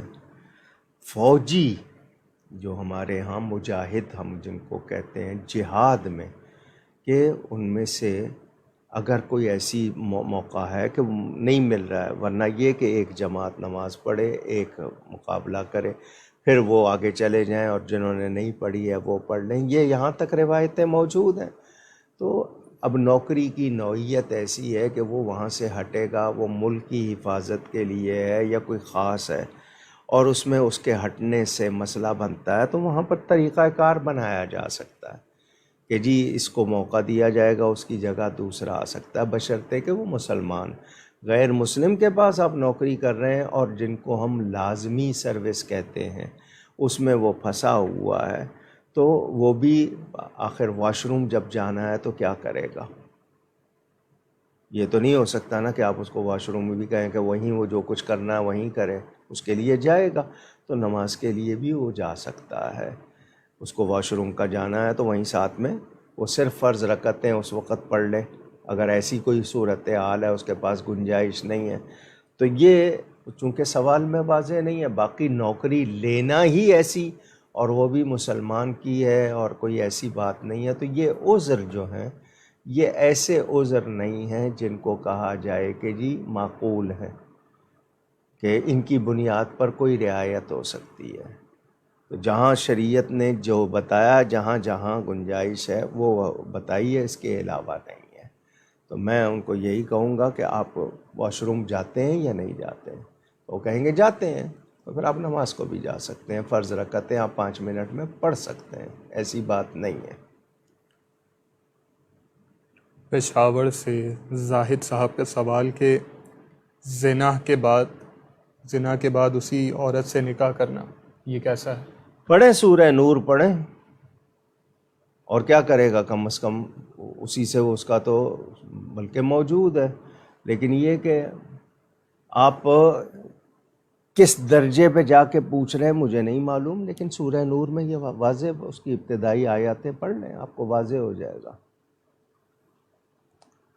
محمد عدنان صاحب کا سوال کہ نماز میں کوئی بھولے سے سورہ فاتحہ کے بجائے اتحیات پڑھ دے یا اتحیات کی جگہ بھول سے سورہ فاتحہ پڑھ لے تو کیا حکم ہوگا؟ اکیلے پڑھ رہا ہے، اکیلی نماز ہے نا، یا امام کے پیچھے بھی اس نے ایسا کر لیا ہے تو اکیلی نماز ہے، دہرائے گا۔ صحیح۔ اور ثنا کے بجائے اگر اتحیات پڑھ لی تب بھی؟ دیکھیں جو چیز ثنا جو ہے وہ اگر اس نے نہیں پڑھی ہے نماز ہو جائے گی، لیکن یہ کہ جو چیز واجب تھی اور آپ نے نہیں کی ہے اس کو واجب کے ترک پر نماز دہرانی ہوتی ہے۔ تو آپ کو جو سورہ فاتحہ شروع میں پڑھنی تھی ثنا، اگر آپ بالفرض بھول بھی گئے لیکن آپ نے اعوذ باللہ بسم اللہ آپ نے سورہ فاتحہ پڑھی ہے، نماز ہو جائے گی۔ لیکن اس وقت آپ نے اتحیات پڑھی ہے تو وہ غلط کیا، انفرادی نماز ہے، اسی وقت توڑے دہرائے۔ عبید وقاص صاحب کا سوال کہ اگر کوئی اکلوتا بیٹا ہو تو اسے والدہ کی قبر پر روز جانا چاہیے یا صرف جمعے کے دن؟ دیکھیں ایصال ثواب روز کرے، 5 وقت کرے، 20 مرتبہ کرے روز شوق سے، لیکن یہ کہ سہولت ہے جاتا ہے بہت اچھی بات ہے، لیکن ہر جمعے جانے کے بارے میں تو روایت ہے، لیکن روز جاتا ہے اور آسانی ہے، اس سے کسی اور کام میں وہ آپ کی ڈیوٹی میں مسئلہ نہیں بنتا ہے، کوئی حرج نہیں، روز جاتا ہے، ماں باپ کی قبر آسان ہے اور ڈیوٹی بھی پوری ہو رہی ہے، منع نہیں ہے، جائے شوق سے، بہت اچھی بات ہے۔ لیکن یہ کہ 10 دن گیا اور اس کے بعد 10 دن غائب ہے، سستی میں نہیں جا رہا ہے، تو ایصال ثواب تو کرنا ہی کرنا ہے، جب بھی دعا کریں ان کے لیے کرنی ہے، اور جاتا ہے آسانی ہے، جانا روز منع نہیں ہے، لیکن جمعے کے دن کے بارے میں روایت ہے کہ وہاں جائے، یاسین شریف پڑھے، بہت اچھی بات ہے۔ کویت سے عامر سلطان صاحب کا سوال کہ ایک پلاٹ لیا اور 5 سال بعد بیچ دیا اور ڈبل منافع میں بیچا تو کیا اس کی زکوٰۃ ادا کرنی ہوگی؟ آپ نے کس نیت سے پلاٹ لیا تھا؟ کاروبار کی نیت سے لیا تھا تو وہ آپ کا ایسٹ ہے، یہی اس نیت سے لیا تھا کہ کل کو میرے اس میں فائدہ ہوگا، تو وہ آپ نے جب شمار کرنی تھی ہر سال کی زکوٰۃ میں اس میں شمار کریں گے آپ، جب بکا ہے وہ پیسہ جو آیا وہ جب زیادہ آیا وہ اس وقت سے شمار ہوگا، پلاٹ کی جتنی آپ کی قیمت لگی ہوئی تھی وہ آپ نے ہر سال، کیونکہ آپ نے نیت لیا تھا بیچنے کی، اپنے لیے لیا تھا، بعد میں وہ ہے تو بعد میں جو رقم آئی ہے اس پر زکوٰۃ ہوگی، اس وقت نہیں ہوگی، لیکن آپ نے لیا ہی اس نیت سے کہ یہ آپ یعنی اس کو مال تجارت بنا کے لیا ہے تو اس پر زکوٰۃ تھی، آپ کو ہر سال ادا کرنی تھی، 5 سال کی نہیں کی ہے تو آپ کریں گے۔ صالح مقبول صاحب کا سوال کہ اگر کوئی شخص قرآن کریم کی تلاوت زمین پر بیٹھ کر کر رہا ہو، ساتھ میں دوسرا شخص کرسی پر بیٹھا ہو، تو کیا یہ قرآن کریم کی بے ادبی میں شمار ہوگا؟ بعض لوگ یہ دلیل دیتے ہیں کہ پاؤں تو زمین پر ہی ہے نا، تو بے ادبی کیسے؟ عرف ہوتا ہے، عرف جو ہے نا، اب مثال کے طور پر بیٹھے ہوئے شخص کے کولے ہپس وہ کرسی پہ ہیں اونچے ہیں نا، پاؤں زمین پہ ہیں، کھڑے ہوئے شخص کے کولے بھی اوپر ہیں، پاؤں زمین پہ ہیں. عرف ہوتا ہے، اس میں عرف دیکھا جائے گا کہ آپ کے یہاں عرف میں یعنی پہچان میں کیا ہے. تو جو لوگ نیچے بیٹھے ہوتے ہیں کرسی والوں کی نشست ایک طرف الگ لگائی جائے، انہی کے ساتھ نہیں. ہاں جہاں مجبوری ہے وہاں پر اور بات ہے کہ مثلاً آپ مکہ مکرمہ گئے، مدینہ منورہ، وہاں پر اگر آپ فاصلہ ہے، جگہ ہے تو الگ بیٹھیں. لیکن لوگ بھرے ہوئے ہیں اور گنجائش نہیں ہے، وہ مجبوری ہے، ٹھیک ہے نا. لیکن جہاں ہے وہاں آپ کو جتنا ہو سکے آپ کو ادب کرنا چاہیے. فیصل آباد سے امتیاز احمد صاحب کا سوال کہ صاحب نصاب ہونے کی حالت میں کسی کو قرضہ دیا ہو اور واپس نہیں مل رہا ہو، قربانی کے دن آ جائیں اور مزید رقم بھی نہ ہو، قربانی واجب ہوگی یا نہیں؟ قرض کی رقم نکال کر آپ کے پاس اس وقت اتنا موجود، کیونکہ زکوٰۃ کے لیے سال ہونا پورا وہ شرط ہے. قربانی کے لیے 3 دنوں میں، 3 دن ہے نا قربانی کے، 10 11 12، تو ان 3 دنوں میں اتنی رقم آ گئی یا آپ کے پاس اتنی رقم ہے یا اتنی چیزیں ہیں کہ آپ صاحب نصاب ہیں، تو آپ کو اس میں قربانی کرنی ہوگی. بھلے آپ پر کتنا ہی قرض ہے لیکن آپ کے پاس اتنا موجود ہے، اور اتنا قرض ہے اور موجود کچھ نہیں ہے تو پھر آپ پہ نہیں ہے. محمد زین آوان صاحب کا سوال کہ اگر امام صاحب نے کسی کو نائب بنایا اپنی غیر موجودی میں اور نماز کے لیے وہ نہ ہو جب، لیکن وہ شخص جس کو نائب بنایا ہے وہ فاسق معلن ہے، تو اس کے پیچھے نماز کا کیا حکم ہوگا؟ اب مسجد میں بنایا یا کسی اپنی ایسی جگہ پہ بنا دیا، مستقل بنایا، وقتی طور پہ بنایا. اب فاسق معلن فی العقیدہ ہے، فی العمل ہے. اس کی وضاحت نہیں کی کہ وہ عقیدے میں نافرمان ہے یا عمل میں نافرمان. تو مثال کے طور پر داڑھی نہیں ہے تو بھی فاسق کا حکم لگے گا. لیکن یہ ہے کہ وہ شخص باقی اہلیت رکھتا ہے اور پیچھے جو مقتدی ہیں وہ بھی داڑھی مڑے ہیں تو اور بات ہے. لیکن پیچھے اہل موجود ہیں تو پھر اس کے گنجائش نہیں ہوگی اس کے لیے. بھلے وہ نائب وہاں پر مقرر ہے تو اس کا نائب بنانا، اس بنانے والے نے اگر جان بوجھ کر بنایا تو وہ بھی غلط ہے کہ اس کو ایسے شخص کو نہیں بنانا چاہیے. لیکن ایسی جگہ بنایا ہے جہاں پر وہ تمام حکم نہیں ہے اور پیچھے بھی دوسرے ویسے ہی ہیں تو معاملہ اور ہوگا. انڈیا سے محمد انوار الحق صاحب کا سوال کہ جاہل کے پیچھے نماز کا کیا حکم ہے؟ جاہل سے مراد عالم نہیں ہے لیکن نماز کے مسئلے جانتا ہے، پڑھا سکتا ہے، کیونکہ اس کو طہارت کے اور نماز کے مسئلے آتے ہیں. امامت جانتا ہے کہ کس طرح کی جاتی ہے اور طہارت کی بھی وہ تمام چیزیں جانتا ہے، نماز پڑھا سکتا ہے. لیکن جاہل سے مراد یہ کہ کوئی ڈگری نہیں ہے یا پورا عالم نہیں ہے تو وہ اس کی کمزوری ہے، لیکن یہ کوئی ایسے شخص کو مقرر نہیں کیا جاتا. باقی یہ انوار صاحب کو کہوں گا کہ ملک بھر میں آپ کے انڈیا میں مسجدوں کی تعداد کروڑوں میں نہیں تو لاکھوں میں تو ہوگی. سارے امام کیا پڑھے لکھے ہی ہیں وہاں پہ؟ اکثر ایسے ہی ہوں گے، صرف قاری ہوگا، حافظ ہوگا، لیکن اس کو امامت کے اور نماز کے مسائل معلوم ہوں کہ کون سی بات سے نماز ٹوٹ جاتی ہے، کون سی بات سے نماز خراب ہو جاتی ہے، جس کو فاسد ہونا کہتے ہیں. تو اگر اتنی بات جانتا ہے تو نماز پڑھا سکتا ہے. راولپنڈی سے نوید احمد صاحب کا سوال کہ اذان سے پہلے درود شریف پڑھنا، وہ تو اس کے جواز کا تو علم ہے، لیکن کچھ لوگوں کو دیکھا ہے کہ وہ اذان کے ساتھ درود السلام بالکل متصل کر کے پڑھتے ہیں، تو کیا اس سے اذان ہو جائے گی؟ متصل کرنے کا مطلب یہ ہے کہ جناب سانس تو لیا ہوگا نا. اگر اس نے کہا الصلاۃ والسلام علیک یا رسول اللہ، سانس لے کے ہی اللہ اکبر کہنا شروع کرے گا، تو اگر وہ 2-5 سیکنڈ کا وقفہ کر لے اچھی بات ہے. لیکن یہ کہ بالکل ملایا نہیں ہے، اس نے اس طرح نہیں ملایا کہ آخری حرف سلام کا نماز اذان کے ساتھ ملا دیا، اس کو متصل کرنا کہیں گے. لیکن یہ کہ اس نے سانس لیا ہے، کوئی حرج نہیں ہے، احتیاطاً وہ 5 سیکنڈ کا وقفہ کر لے اور اذان دیتے ہوئے آواز میں، درود پڑھتے ہوئے آواز میں فرق ہو جاتا ہے، اور یہ اس کی جنس بھی نہیں ہے۔ میں نے پورا مسئلہ اذان اور درود شریف لکھا ہے، تو اعتراض نہ کریں، اس کو سمجھا دیں کہ بھائی 2-3 سیکنڈ 5 سیکنڈ کا وقفہ کر لیا کرو۔ انڈیا سے محمد اشرف خان صاحب کا سوال کہ آپ ہی سے روایت سنی تھی کہ نبی کے مولا علی پاک کرم اللہ وجہہ الکریم کا چہرہ دیکھنا عبادت ہے، اور مولا علی پاک کا ذکر عبادت ہے، تو اس کی وضاحت فرما دیجئے کہ عبادت تو صرف اللہ پاک کی ہوتی ہے۔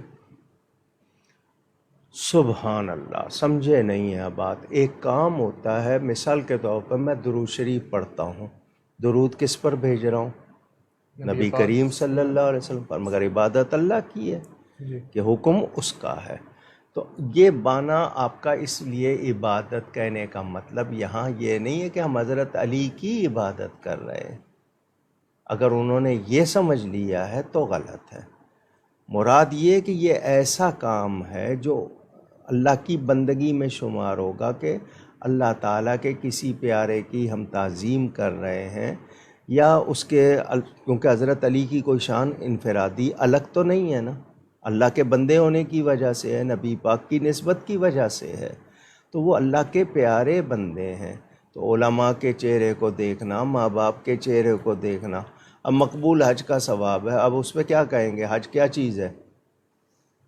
عبادت۔ تو سمجھیں بات کو، یعنی یہ کام ایسا ہے کہ اس کو عبادت کا درجہ، اس کا مطلب یہ نہیں ہے کہ حضرت علی کی کوئی پوجا ہو رہی ہے، اس کو وہ سمجھے نہیں ہے۔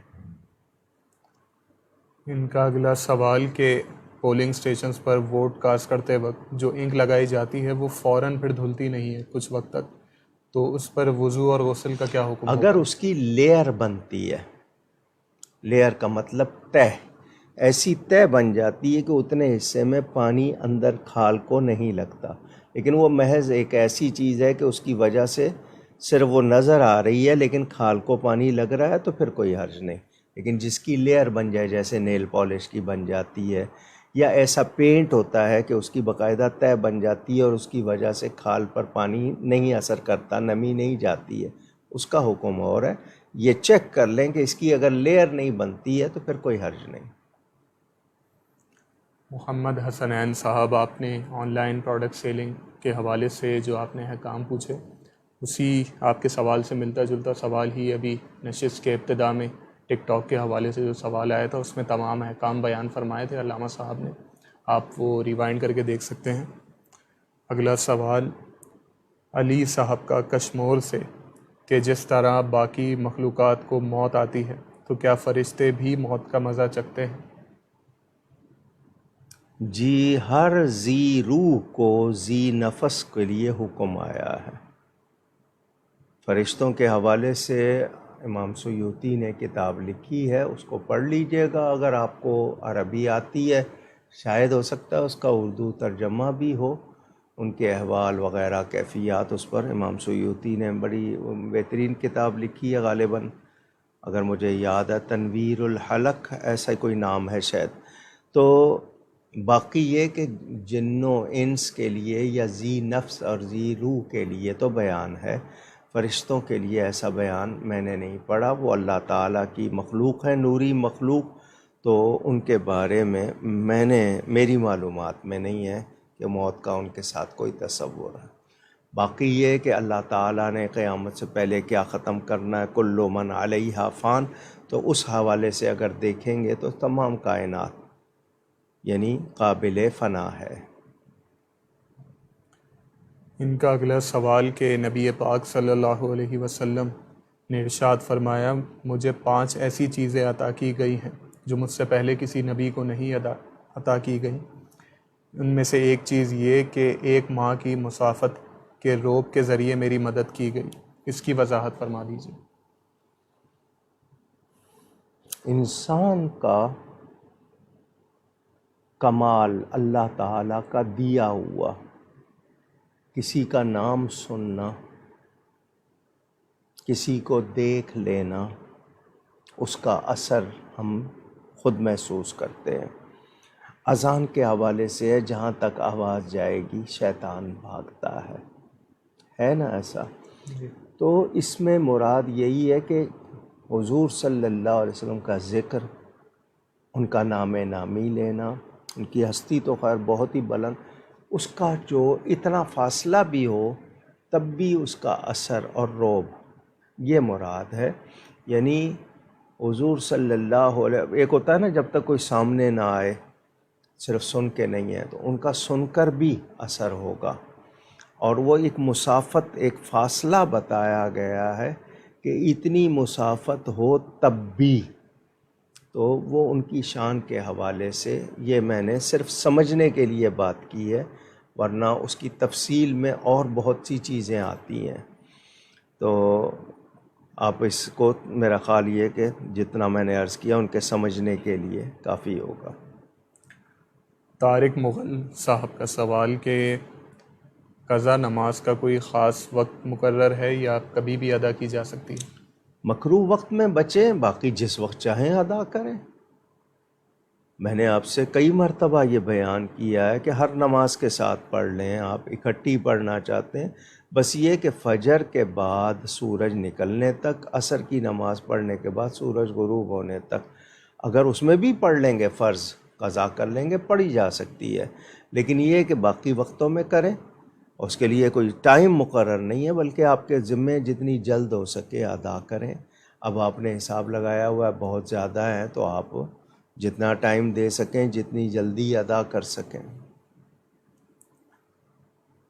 لاہور سے حماد صاحب کا سوال کہ ایک عالم صاحب کو یہ حدیث شریف سناتے ہوئے میں نے سنا کہ 3 لوگوں کی دعائیں اللہ تعالیٰ قبول نہیں فرماتا۔ ایک یہ کہ ایسا شخص جو اپنی بیوی سے بہت تنگ ہے لیکن اس کو طلاق نہیں دیتا۔ دوسرا ایسا شخص جو قرض دے لیکن ایگریمنٹ اور گواہ نہ کرے۔ ایسا شخص جو اپنا مال کسی ناسمجھ نادان کے حوالے کر دے۔ اس کی وضاحت فرما دیجئے۔ کیا یہ درست صرف ہے؟ آپ کے معاملات درست رکھنے کے لیے ہیں۔ ہمیں شریعت یہ سکھاتی ہے کہ ہمارا معاشرہ، ہمارا لین دین، ہمارے اخلاق، ہمارے طور طریقے، ہمارا رہن سہن ایک دوسرے سے فائدے کے لیے ہو، ہم کسی کے لیے مصیبت نہ بنیں جان بوجھ کر۔ مثلا یہ ہے کہ آپ لوگ اس طرح کے بہت سے واقعات کے جی اوپر کی منزل میں رہتے ہیں اور شور کرتے رہتے ہیں، رات کو وہ لوگ سوتے نہیں ہیں، ہمیں سونے نہیں دیتے۔ تو شریعت نہیں چاہتی کہ آپ کی زندگی میں کوئی ایسا عمل کرے جو آپ کے لیے نقصان دہ ہو۔ معاملات کی بات ہوتی ہے، اخلاقیات کی بات ہوتی ہے، ہر ایک کا درجہ ہوتا ہے، اس کا فیصلہ اس کے مطابق۔ تو یہ لوگوں کو صحیح رکھنے کے لیے متعدد اس طرح کی روایات ملتی ہیں۔ اب بیوی کے ساتھ حسن سلوک ہے، بیوی کو بھی چاہیے شوہر کا خیال رکھے، شوہر کو چاہیے بیوی کا خیال رکھے، مگر اس حد تک پہنچا دے۔ اب وہ بیوی اس سے تنگ ہے اور اس حد تک تنگ ہے تو اس کے لیے خلا کی بھی صورت ہے، دوسرے بھی چیزیں ہیں۔ تو ناجائز کریں گے، دوسرے پہ ظلم کریں گے تو شریعت پسند نہیں کرتی۔ تو جو ظالم ہوگا، قاطع رحم ہوگا، یعنی رشتے نبھاتا نہیں ہوگا، لین دین میں صحیح نہیں ہوگا، تو اس کی دعا کہاں سے قبول ہوگی؟ پہلے اپنے معاملات درست کرے۔ فہیم علوی صاحب کا سوال کہ رکوع اور سجود میں اگر امام صاحب نے تسبیحات 3 مرتبہ پڑھی اور ہم نے 5 مرتبہ اور جماعت سے پڑھ رہے تھے تو کیا اب دونوں کی نماز میری نماز ہو جائے گی؟ کلیش ہونے کا کوئی مسئلہ تو نہیں ہوگا؟ جی نہیں، اب مثلاً امام صاحب کا رکوع جو ہے وہ تھوڑا سا لمبا ہو گیا یا سجدہ لمبا ہو گیا، آپ نے 3 مرتبہ پڑھ لی لیکن اس کے بعد آپ نے دیکھا بھی نہیں، اٹھے آپ نے اور پڑھ لی، لیکن وہ طاق عدد رہے۔ مثلاً 3 پڑھی ہے تو اس کے ساتھ ایسے ہی ملے کہ وہ طاق رہیں، یعنی 5 ہو جائیں، کوئی حرج نہیں ہے، آپ نے پڑھ لی ہے۔ لیکن یہ ہے کہ آپ بہت اسپیڈ سے پڑھ رہے ہیں تو پھر نہیں، امام صاحب کے ساتھ آپ نے دیکھ لیا، ایک سجدے میں دیکھ لیا، دوسرے سجدے میں آپ اپنی رفتار پڑھنے کی ذرا درست کر لیں تو مل جائے گا، لیکن اگر آپ نے 5 مرتبہ پڑھ لیا کوئی حرج نہیں۔ اسلام آباد سے رشید صاحب کا سوال کہ جب بھی ہمارے گھر کوئی مسئلہ ہوتا ہے تو ہمارے ایک رشتہ دار ہیں، وہ اپنی عادت کی وجہ سے اگر کسی سے تنازع ہو جائے تو وہ بد دعا دینا شروع کر دیتے ہیں، بہت بری باتیں کہنا شروع کر دیتے ہیں، اور کبھی کبھی اس طرح کے جملے اور الفاظ کے ساتھ بد دعائیں دیتے ہیں کہ کہنا مشکل ہو جاتا ہے، بیان کرنا مشکل ہو جاتا ہے۔ اس حوالے سے رہنمائی فرما دیجئے کہ دعا کا کیا اصول ہونا چاہیے، اور اگر کسی کے خلاف اگر کوئی دعا کرے تو اس کا کیا طریقہ ہوتا ہے؟ بہرحال مومن لعان نہیں ہوتا، لعنت کرنے والا نہیں ہوتا۔ لعان بہت زیادہ لعنت کر، جن پہ لعنت کا حکم ہے ان کے سوا دوسروں کو دینا، اور بد دعا اچھی چیز نہیں ہے۔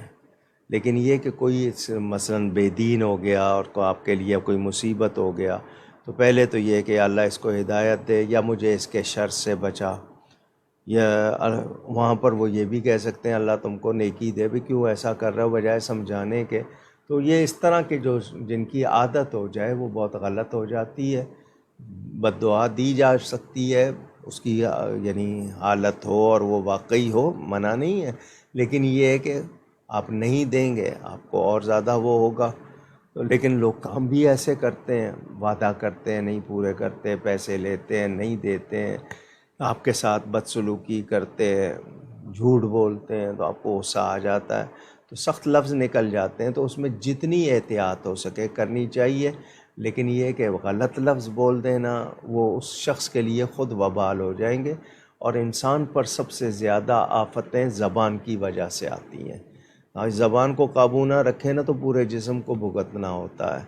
جوش میں کہہ گئے کبھی، اور کبھی ویسے کہہ گئے، اور پھر بعد میں ہم لوگ وہ پچھتاتے ہیں۔ تو زبان قابو میں رکھے۔ وہ جو میں نے کئی مرتبہ کہا نا، اس زبان میں ہڈی نہیں ہوتی ہے، مگر یہ ہڈیاں توڑوانے کا باعث بن جاتی ہے، ہڈیاں توڑوا دیتی ہے۔ تو ایسے لفظ نکل جاتے ہیں تو وہ تو محفوظ ہو گئی، بھگت رہا ہے پورا جسم۔ تو بہت زیادہ احتیاط کرنی چاہیے۔ زبان کا غلط استعمال اچھا نہیں، اور مومن کے لیے تو بہت ہی زیادہ برا ہے اس غلط استعمال۔ دوحہ قطر سے محمد حمید الدین علوی صاحب کا سوال کہ شریعت میں ایسے شیمپو کو استعمال کرنے کے بارے میں کیا حکم ہے جس میں کلرنگ ایجنٹس ہوتے ہیں، اور اسے یوز کرنے کے بعد بال سیاہ یا جس بھی رنگ کا وہ شیمپو ہوتا ہے ویسے ہو جاتے ہیں، اور اس کو مطلب بال رنگ کرتے وقت کوئی کیمیائی مواد بھی بالوں پر نہیں ٹھہرتا اور دھل جاتا ہے۔ ایسے شیمپو سے بالوں کو رنگنے کا کیا حکم ہے؟ اگر اس میں کوئی ناپاک چیز نہیں ہے اور مضر کا مطلب ہارمفل، نقصان دینے والی نہیں ہے، بال اس میں رنگے جاتے ہیں، آپ استعمال کر سکتے ہیں، لیکن بالکل جو کہتے ہیں نا بلیک، جیٹ بلیک، وہ نہ کریں آپ۔ دوسرے کلر کا ہے کر سکتے ہیں، لیکن اس میں کوئی ناپاک چیز یا نقصان دہ چیز نہ ہو۔ ثنا صاحبہ کا سوال کہ میرا بڑا بھائی اپنی بہنوں کی شادی کی راہ میں شدید رکاوٹ بنتا ہے۔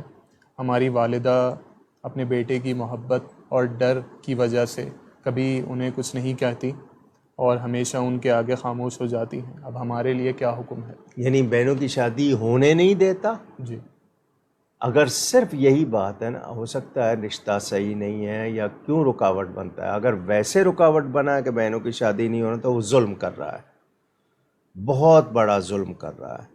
کیونکہ جن چیزوں میں جلدی کرنے کو کہا گیا، ویسے تو کہتے ہیں نا جلدی کا کام شیطان کا، لوگوں کی کہاوت بنی ہوئی ہے، اللہ جانے، تو لیکن جن میں جلدی کرنے کا کہا گیا اس میں یہ کہ لڑکی بالغ ہو جائے تو جو مناسب رشتہ آئے دیر نہ کرے۔ نہیں جی ابھی عمر ہی کیا ہے، یہ ہے وہ ہے، بہت رشتے آئیں، تو جو جلدی ہے اس میں اور وہ بنا ہوا ہے رکاوٹ، تو یہ تو ظلم کر رہا ہے، وہ بہت بڑا ظلم کر رہا ہے۔ اگر وہ سن رہا ہو تو اس کو توبہ کرنی چاہیے، اور ماں کو اس بیٹے کی اس معاملے میں ماں کو ماں کا رول کرنا چاہیے۔ وہ سب کی ماں ہے، بیٹیوں کی بھی تو ماں ہے نا۔ وہ دیکھ رہی ہے کہ بیٹیوں کے ساتھ ناجائز، اگر وہ بیٹیاں کما رہی ہیں اور وہ چاہ رہا ہے کمائی آتی رہے، یا یہ کہ وہ پسند نہیں کرتا کہ جی کوئی ہمارا جناب بہنوئی بنے یا داماد بنے، تو وہ بہت غلطی ہو رہی ہے، اور ماں بھی گناہ گار ہو رہی ہے۔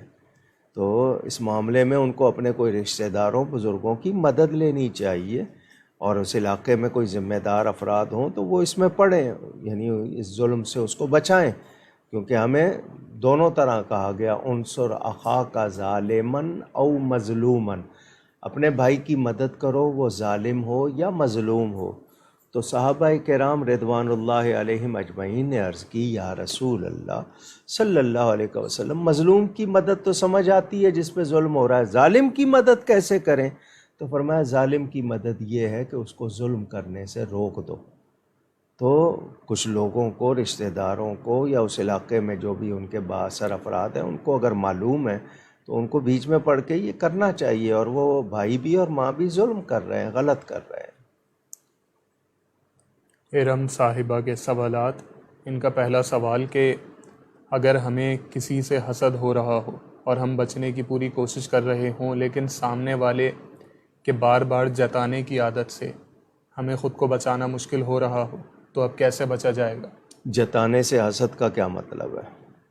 ایک شخص کی عادت ہے دکھاوے کی، کوئی بھی کام کرتا ہے اس کو جتاتا ہے، تو اس میں حسد کا کیا مسئلہ آ گیا؟ جل کیوں رہے ہیں آپ؟ حسد کے معنی جلنے کا ہی کہتے ہیں نا ہمارے ہاں، جی، جیلس ہونا یا انوی، یا آپ نے جو بھی لکھا ہوا ہے اس کے معنی لکھے ہوئے ہیں انگلش میں، آپ حسد کا اس میں کیا تعلق ہے؟ ایک جتا رہا ہے، اس کی عادت ہے، تو اس میں حسد کہاں سے آ گیا؟ اس لیے آ گیا کہ آپ میں وہ چیز نہیں ہے اور آپ اس کو دیکھ رہے ہیں کہ یہ جتا رہا ہے، تو آپ بھی جتا دیں اس کو۔ کوئی چیز جتانی ہے اس کا توڑ کرنے کے لیے، تو جتانے والا اپنی نیکی ضائع کر رہا ہے، کیونکہ وہ ہے نا کہ لا تبطلوا صدقاتکم بالمن والاذی، قرآن میں ہے نا۔ اب صدقہ کے معنی صرف پیسے ہی دینا نہیں ہے، نیکی کرنا بھی ہے نا۔ صدقہ تو نیکی بھلائی کو بھی کہتے ہیں۔ ایک شخص بھلائی کر کے اس کے بعد جتا رہا ہے عذاب، بالمن والاذی، من کا مطلب جتانا، احسان جتانا یا ایسی بات کرنا جو تکلیف ہے، تو اپنے صدقے کو، اپنی نیکی کو وہ ختم کر رہا ہے جو بار بار جتا رہا ہے۔ میں نے تمہارے ساتھ یہ کیا، میں نے یہ کیا، وہ جتنی بار جتائے گا بجائے نیکی کے گناہ کما رہا ہے۔ کہیں ضروری ہوتا ہے کرنا، وہ اور بات ہے، کسی کو بتانا، احساس دلانا، وہ اور بات ہے، لیکن جتانے والا اپنی نیکی ضائع کرتا ہے، تو حسد کیسے ہو رہا ہے اس میں؟ یہ نہیں میں سمجھا، کچھ اور کہنا چاہ رہے ہوں گے شاید۔ باقی یہ ہے کہ جی آپ کے پاس نہیں ہے تو آپ اس پہ پریشان نہ ہو سکتا ہے اس کو وہ چیز نہیں ملی ہو جو آپ کو ملی ہو، اس کو اگر پیسے مل گئے، آپ کو اللہ نے سمجھ زیادہ دے دی ہو، نیکی کی توفیق زیادہ دے دی ہو، اچھے اخلاق دے دیے ہوں، تو آپ اس پر خوش ہو جائیں۔ تو باقی یہ کہ حسد بری چیز ہے، اور جتانا تو میں سمجھتا ہوں گھٹیا پن ہے۔ ان کا اگلا سوال کہ میں خود کماتی ہوں، تو میں اپنے پیسے سے یا اپنی چیزوں سے گھر کی مدد کرنا چاہتی ہوں، اپنے گھر کی، لیکن میرے شوہر کو یہ بات پسند نہیں کہ میں اپنے پیسے گھر پر خرچ کروں، تو کیا اگر میں ان کی بات کا، ان کا حکم ٹالتے ہوئے گھر پہ کچھ مدد کر دوں تو کیا مجھے میری نیت کا ثواب ملے گا؟ میاں بیوی اپنے گھر پہ خرچ کرنا چاہ رہے ہیں اور شوہر کہہ رہا ہے کہ نہیں کرو تو سنبھال کے رکھے، آگے بچوں کے کام آئیں گے، کیوں شوہر کے خلاف جانا چاہتی ہے؟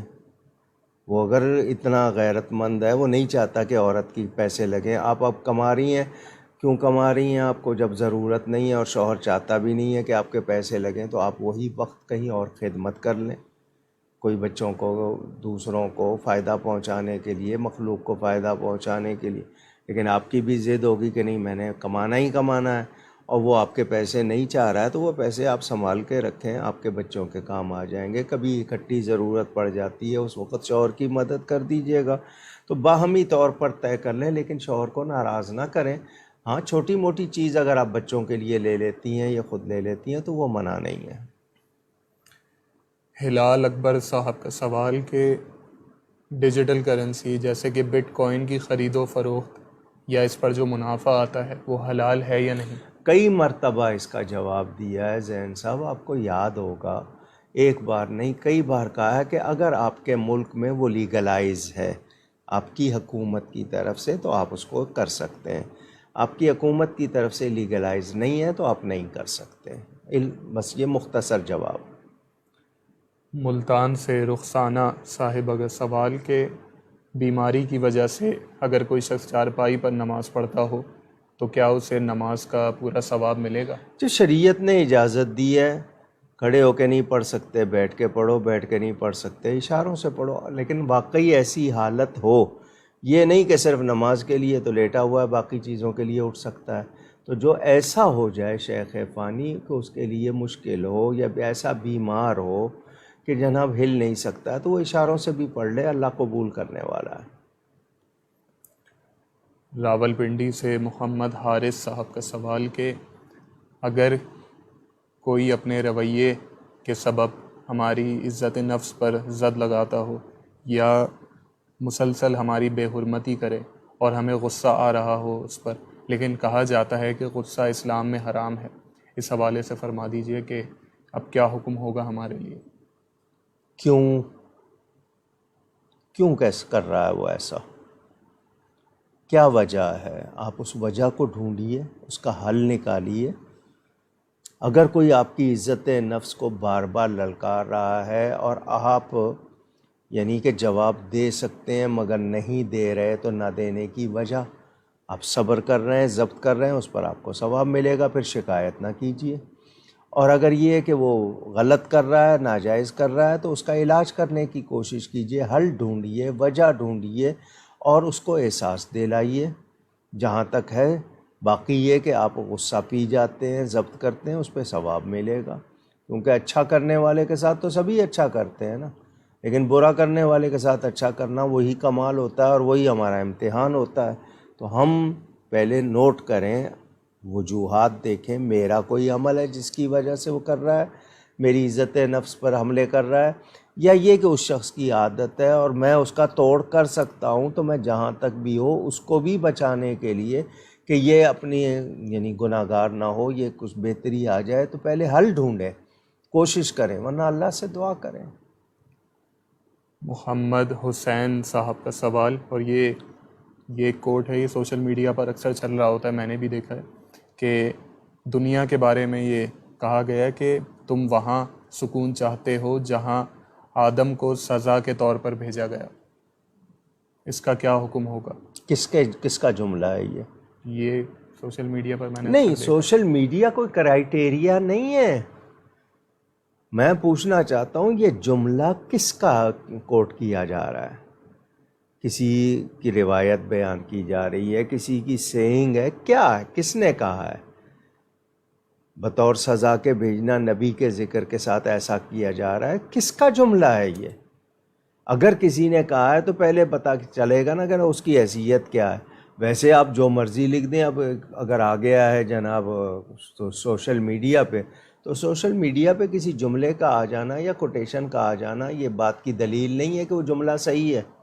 کوئی بھی لکھ دے، کیسا بھی لکھ دے، تو نبی کی توہین بھی کر رہے ہیں، اور اللہ تعالیٰ کی طرف سے اللہ نے زمین بنائی ہے، کائنات بنائی ہے، اتارا ہے ان کو، تو پھر آگے سے کیا کہیں گے؟ یہ باقی لوگوں کے لیے کیا کہیں گے؟ گستاخی ہے۔ اب یہ کہ جملہ کس کا ہے پہلے وہ پتہ چلے، تاکہ اس پر غیر مسلم کا ہے یا کسی نے خود گڑھ لیا ہے، تو جو بھی ہے وہ غلط ہے بالکل۔ یہ آج کا آخری سوال، انشاءاللہ جو سوالات رہ جائیں گے وہ اگلی نشست میں ابتدا میں لے لیے جائیں گے۔ آپ لوگ اپنے سوالات اسی لائیو اسٹریم کے کامنٹ سیکشن میں لکھ سکتے ہیں۔ اگر آپ کی آئی ڈی اپنے اصل نام کے ساتھ نہیں تو آپ اپنے سوال کے ابتدا میں اپنا نام اور اپنے شہر کا نام لکھ کر بھیج دیجیے، آپ کا سوال شامل کر لیا جائے گا۔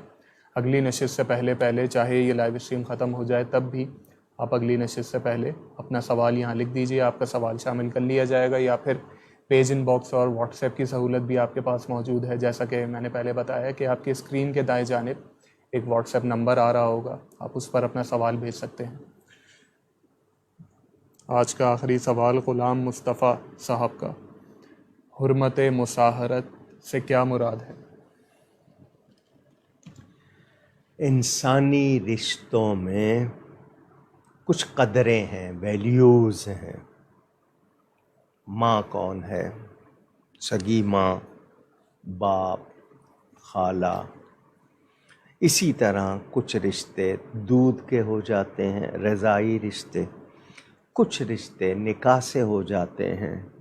کسی بھی رشتے کی قدر کو نہ پہچاننا، اس کے ساتھ غلط کرنا جس کی اجازت نہیں ہے، وہ مراد ہے۔ میں نے آسان کر کے آپ کو یہ بتایا۔ سسرالی رشتے، مثلاً سالی ہمارے ہاں اردو میں کہا جاتا ہے، بیوی کی بہن، ساس بیوی کی ماں، سسر بیوی کا باپ، بیوی کے لیے اسی طرح جیٹھ کہلاتا ہے جو شوہر کا بڑا بھائی، شوہر سے چھوٹا ہو تو اس کو آپ دیور، یہ آپ کے ہاں لفظ ہندوؤں سے آئے ہوئے ہیں، آپ نے استعمال کیے، حالانکہ لفظ دیور کے معنی دوسرا شوہر، دے کا مطلب دوسرا، ور کہتے ہیں شوہر کو، تو آپ اس کو دوسرا شوہر ہمارے ہاں چل رہا ہے، دیورانی جیٹھانی یہ چلتے ہیں۔ تو مرد کے لیے اس کا سسرال، عورت کے لیے اس کا سسرال۔ اب سالی یا ساس رشتہ کیسا ہے، سلوک کیا ہے، آپ اس کے ساتھ وہ کام کریں جو جائز نہیں ہے۔ اسی طرح دیگر آپ کے ارد گرد جو رشتے ہیں ان سے آپ وہ کریں جو آپ کے لیے جائز نہیں ہے، تو یہ حرمت مصاہرت بتائی جاتی ہے۔ رشتوں میں وہ کام جو حرام ہو جاتے ہیں، مثلاً آپ نے اپنی ساس یا سالی سے ایسا تعلق قائم کیا جو منع تھا، تو آپ کی بیوی آپ کے نکاح میں درست رہی یا نہ رہی، یہ مسئلہ آ جاتا ہے۔ سمجھ گئے ہیں بات؟ میں نے اشارے میں بہت سنبھل کے کی ہے، کھلے لفظوں میں اگر میں کروں تو شاید ہو سکتا ہے کچھ کو ناگوار گزرے۔ یعنی ساس کے ساتھ غلط تعلق، جسمانی تعلق، سالی کے ساتھ تعلق قائم کیا، بتائیے آپ کی اپنی بیوی کا کیا حکم ہوگا آپ کے لیے؟ سمجھیں اب آپ؟ یہ میں نے تھوڑی سی جھلک دکھائی ہے۔ تو رشتوں کی قدر ہوتی ہے، ان کو پہچاننا چاہیے۔ جو رشتے سسرال کی وجہ سے ہو گئے، کچھ رشتے آپ کے اپنے ہیں، ان میں جو قدریں ہیں، جو ویلیوز ہیں وہ قائم رہیں، آپ کا تعلق غلط نہ ہو۔ اب ہمارے ہاں ڈرامہ دکھایا جائے تو معلوم ہوا سسر بہو کے عاشق ہیں، اسی طرح بہن صاحبہ بہنوئی کی عاشق ہیں، یا وہ آگے یہ ڈرامے آپ کے دکھائے جا رہے ہیں، روز شکایتیں آ رہی ہیں۔ اب یہ لڑکیوں کو کس کے سامنے کس طرح زبان چلانی ہے، مرد کو کس سے کس طرح بات کرنی ہے، وہ سب کے نہیں جی، آزادی ہونی چاہیے۔ تو بچوں کو آزادی دیں کہ وہ آپ کو گالی دیا کریں، کہتے ہیں نا جی آزادی ہے اظہار، تو بیوی کو بھی اجازت دیں کہ وہ آپ کو جس چاہے نام سے پکارے، جس لقب سے پکارے۔ آپ کو بھی آزادی ہونی چاہیے، ان کو بھی آزادی ہونی چاہیے۔ اگر یہی بات ہے تو پھر اس آزادی کا نتیجہ کیا ہوگا وہ بھی آپ دیکھ لیجئے گا۔ ہمیں ہمارا دین پابندی افکار سکھاتا ہے۔ آزادی اظہار کا مطلب وہ نہیں ہے جو لوگ لیتے ہیں۔ آزادی اظہار کا مطلب سچ بات کہنے میں آپ کے لیے کوئی مصیبت نہ ہو، کوئی رکاوٹ نہ ہو۔ آزادی اظہار کا مطلب یہ نہیں کہ گند نکالنے میں، میرا جسم میری مرضی، جاؤ خود اپنے پراٹھے بنا لو، اپنے موزے ڈھونڈ لو، اس طرح یہ آزادی اظہار نہیں ہے۔ آزادی اظہار کا مطلب سچ بات کہنے میں، حق بات کہنے میں آزادی، اور سچ بھی کہنے کے طریقے اور سلیقے ہوتے ہیں، ٹھیک ہے نا؟ تو یہ رشتے جتنے بھی ہیں، کہاں ہیں، کیسے ہیں، ان میں کیا تعلق ہونا چاہیے، اسلام نے سکھایا ہے۔ آپ ان حدوں کو، ان باؤنڈریز کو کراس کر دیں، ان حدوں کو آپ پامال کر دیں، مجھے بتائیے گھروں میں، معاشرے میں کوئی خیر رہ جائے گی، کوئی بھلائی رہ جائے گی؟ نہیں، مگر ہم لوگ نہیں سمجھتے۔ اب مثال کے طور پر چولستان میں پانی کی قلت ہے، کہاں ہیں وہ لبرلز، کہاں ہیں وہ مافیا، موم بتی مافیا کہتے ہیں کچھ لوگ ان کو، کیوں نہیں ان کو انسانوں کا خیال ہے؟ وہاں عورتیں نہیں ہیں؟ آپ کے پیٹ، گھر کے کتے کو، بلی کو کوئی کچھ کہہ دے آپ کو غصہ آتا ہے، وہاں جانور مر رہے ہیں، آپ کو کیوں خیال نہیں ہے؟ انسانیت اگر واقعی ہے تو پھر سب کے لیے ہو۔ کس علاقے میں جناب کیا دشواری ہے آپ کو پرواہ نہیں؟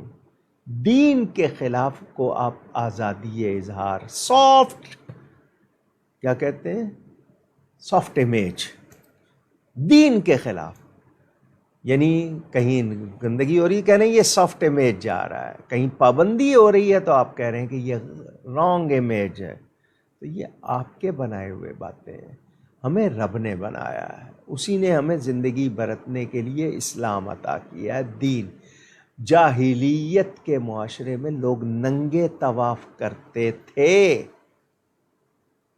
آج آپ پھر وہی جاہلیت چاہ رہے ہیں. ننگا ہونا اگر کوئی کمال ہے تو جانوروں کو ایوارڈ دیجئے. لباس تو انسان کی عزت ہے نا، جانور لباس نہیں پہنتے. اگر آپ نے ننگے ہونا ہی کمال سمجھ لیا ہے تو سب سے زیادہ مارکس اور ایوارڈ تو جانوروں کو ملنے چاہیے. یہ ہم نے ذہنوں میں پتہ نہیں کیا بنا لیا. انسان کو عزت والا بنایا گیا مگر وہ بھول گیا. اب آپ دیکھیں مثال کے طور پر کہا گیا تھا جی 2 منٹ کی خاموشی کشمیر کے لیے، آدھے گھنٹے کا مظاہرہ، صرف یہی بات تھی نا. اچھا جی ناموس رسالت کے لیے نکلے ہیں تو جی سڑکیں بلاک کر رہے ہیں، لوگوں کے راستے بند کر رہے ہیں، کاروبار پہ اثر پڑ رہا ہے، رانگ امیج جا رہا ہے. آپ جو کچھ کر رہے ہیں، آپ کی کرسی چلی جائے، آپ کے لیے کچھ ہو جائے، وہ سب ٹھیک ہے. دین کے لیے، نبی پاک صلی اللہ علیہ وآلہ وسلم کی عزت کے لیے کوئی کرے تو آپ کے نزدیک وہ فسادی ہیں. آپ جو کچھ کر رہے ہیں آپ جہادی ہیں. ایک تو یہ اسلامی اصطلاحات ٹرمز جو ہیں بڑے، کوئی یزیدی بن رہا ہے، کوئی حسینی بن رہا ہے، کوئی اسرائیلی بن رہا ہے، کوئی فلسطینی بن رہا ہے. کردار دیکھو، اپنی حالت دیکھو. کتنے کروڑ روپیہ خرچ ہوا ہوگا آپ کے مظاہروں پہ، آپ کے مارچ پہ؟ کبھی سوچا؟ اچھا اس موقع پہ کسی کو غریب کی بیٹی یاد نہیں آئی؟ میلاد پہ یاد آتی ہے نا کہ میلاد پہ جو خرچہ کر رہے ہو غریب کی بیٹی کو دے دو. ان موقعوں پہ کسی کو غریب کی بیٹی یاد نہیں آئی. میں پوچھنا چاہتا ہوں، کان میں کہا جا رہا ہے اسلامک ٹچ دے دیں، کیا مطلب ہے؟ لوگوں کو بے وقوف بناؤ، لوگوں سے کھیلو، بلف کرو، جب تمہارے اندر وہ چیز ہے نہیں. اچھا عاشق رسول ہونے کا دعویٰ کر رہے ہیں، آپ نے اپنی حرکتیں دیکھی ہیں، کیسی باتیں ہیں؟ انسان کردار، عشق رسول کے تقاضے ہیں کچھ. نبی کریم صلی اللہ علیہ وسلم کی سیرت طیبہ پڑھیے تو ہم پورے من حیث القوم جو ہے نا عجیب حال ہو گیا. تو یاد رہے کہاں پابندی ہے، کہاں آزادی ہے، سمجھنا ہوگا.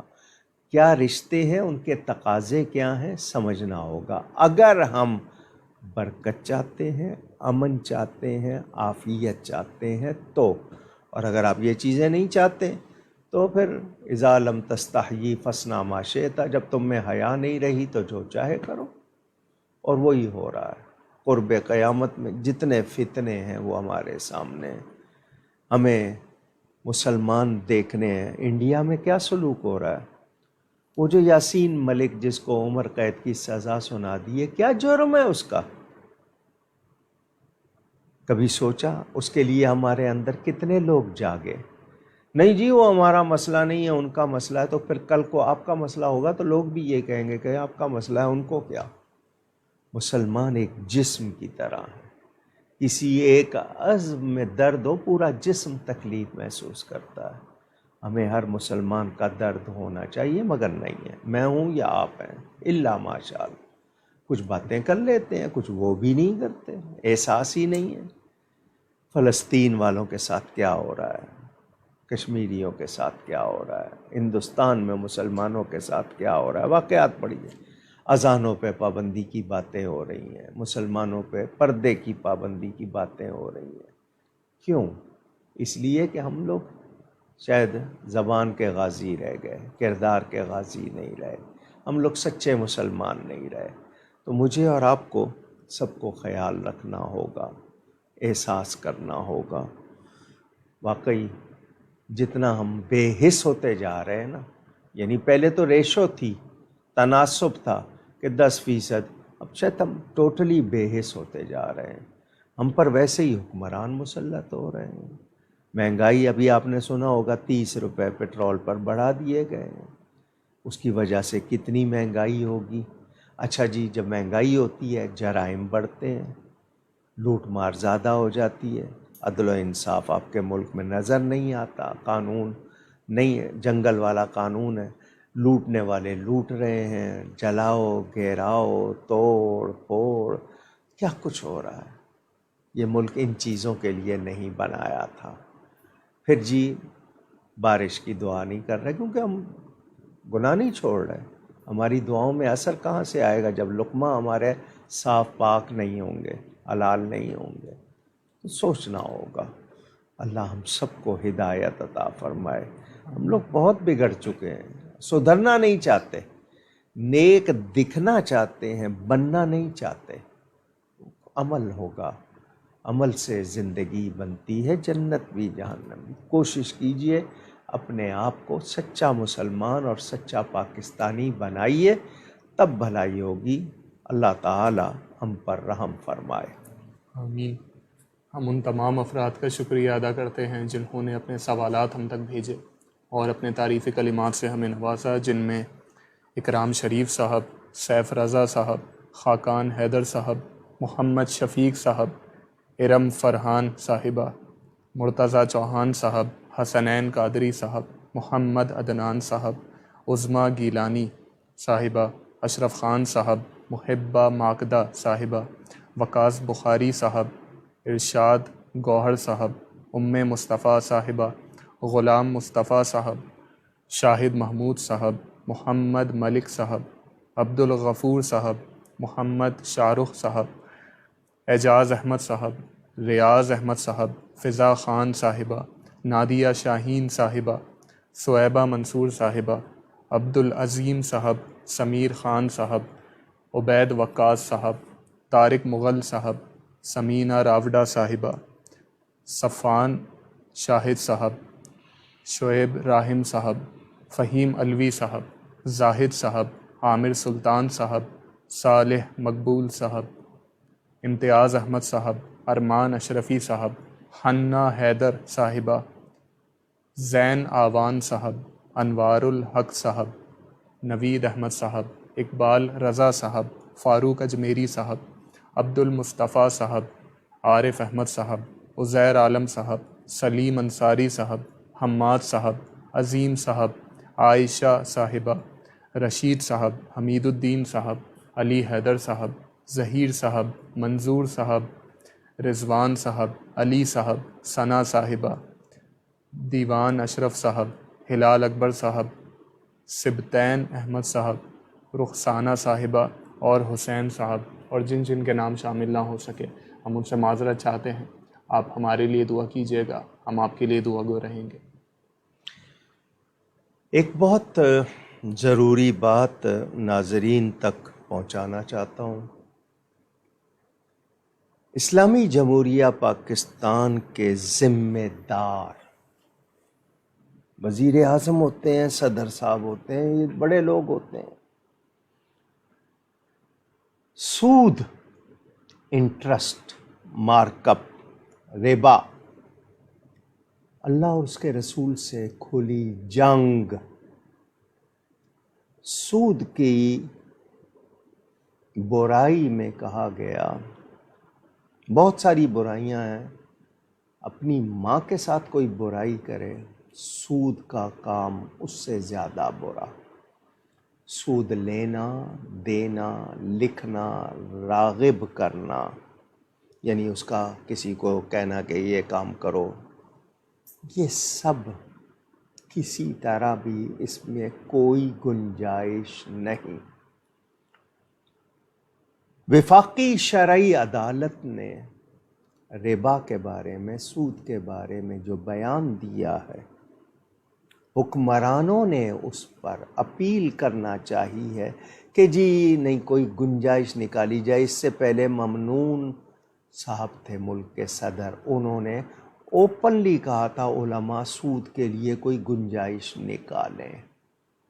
اسلامی جمہوریہ پاکستان میں اس طرح کی بات حکمران کریں، ان کی اتنی جرأت! کیا سمجھا انہوں نے اپنے آپ کو؟ یہ پاکستان کے مالک ہے، انہوں نے پاکستان بنایا ہے۔ کس لیے بنا تھا پاکستان؟ نفاذ کے لیے، دین کے نفاذ کے لیے، عملی نفاذ کے لیے، اسلام کے۔ اور جب کہا جائے کہ قرآن اور سنت سپریم لا ہیں، اس کے بعد وہ شخص جو مسلمان کہلاتا ہے، وزیر اعظم کہلائے، صدر کہلائے، یا کسی بھی طرح منصبدار کہلائے، اور آگے سے یہ کہے کہ نہیں سود کے لیے گنجائش نکالی جائے، یعنی اس فیصلے کے جو شریعت کے مطابق اگر کہا گیا تو اس کے خلاف اپیل کی جائے، اتنی جرأت، اور ہم مسلمان اس پر خاموش رہیں، یہ بے غیرتی ہوگی، یہ اللہ اور اس کے رسول کے ساتھ غداری ہوگی۔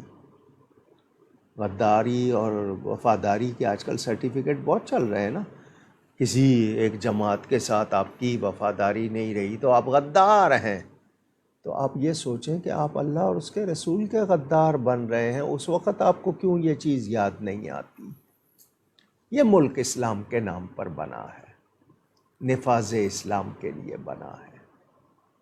یہی کہا جاتا تھا نا پاکستان کا مطلب کیا؟ لا الہ الا اللہ محمد الرسول اللہ صلی اللہ علیہ وآلہ وسلم۔ کیا ہم بھلا دیں اس بات کو اور ہم آپ کے اس کہنے پہ راضی ہو جائیں؟ آپ لوگ کتنے قوانین آپ کے بنے ہوئے، مسلم فیملی لاز، پرسنل لا، اور کتنی چیزیں، علماء چیخ رہے ہیں، آپ نہیں سن رہے۔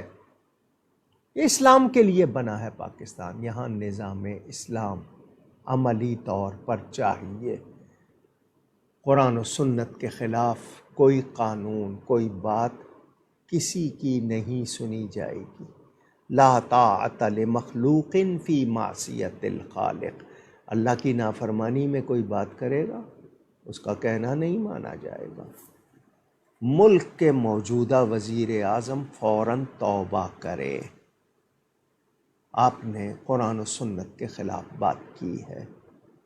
اگر آپ یہی رویہ رکھیں گے تو یاد رہے دین میں مداخلت کرنے پر پہلے بھی آپ لوگوں کی رسوائی ہو چکی ہے، مزید ہوگی۔ وہ جو گیا ہے نا، جس کو کرسی چھوڑنے کا پتہ نہیں غم ستا رہا ہے، جنون ہے اس کو، پتہ نہیں کیا ہو گیا ہے، وہ پاگل ہو گیا ہے، آپ کو یہاں بھی 2-3 مرتبہ مل چکی ہے نا آپ کو، آپ لوگوں نے بھی ایسے ہی کام کیے تھے، دین میں دخل دیا تھا، کیا ملا آپ کو؟ رسوائی۔ کیا نعرے لگتے ہیں آپ کے لیے؟ کیا کہتی ہے لوگ خلق خدا آپ کو؟ تو آپ دین میں دخل دینے کا جرم نہ کیجیے۔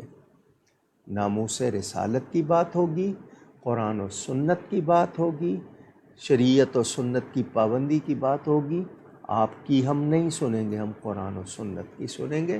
اور یاد رکھیں، کوئی بھی شخص کتنا بڑا عہدیدار ہو جائے، اگر ناموس رسالت، ناموس صحابہ، ناموس اہل بیت، قرآن و سنت کے خلاف، نبی پاک کی عزت کے خلاف، قرآن کے خلاف کوئی بات کرے گا، برداشت نہیں کی جائے گی۔ آپ لوگ تو کہتے ہیں نا فلاں چیز کی اجازت نہیں دیں گے، ہم کہہ رہے ہیں ہم برداشت نہیں کریں گے، اجازت کی تو گنجائش ہی نہیں ہے۔ اور اگر آپ قرآن و سنت کے مقابل آنا چاہتے ہیں تو اللہ تعالیٰ آپ کو ایسا رسوا کرے گا، ایسا ناکام کرے گا، کچھ بھی آپ کے ہاتھ نہیں آئے گا۔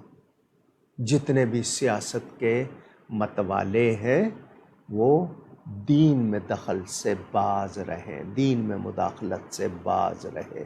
باقی آپ کے جو کرتوت ہیں وہ دنیا دیکھ رہی ہے، پوری دنیا میں جو کچھ ہو رہا ہے سب دیکھ رہی ہے۔ اور اب تو اس ٹیکنالوجی کے دور میں آپ چھوٹی چھوٹی باتیں، کوئی کان میں بھی آپ کے جملہ کہتا ہے نا تو وہ بھی آ جاتا ہے سامنے، اب چھپتا نہیں ہے آپ کے۔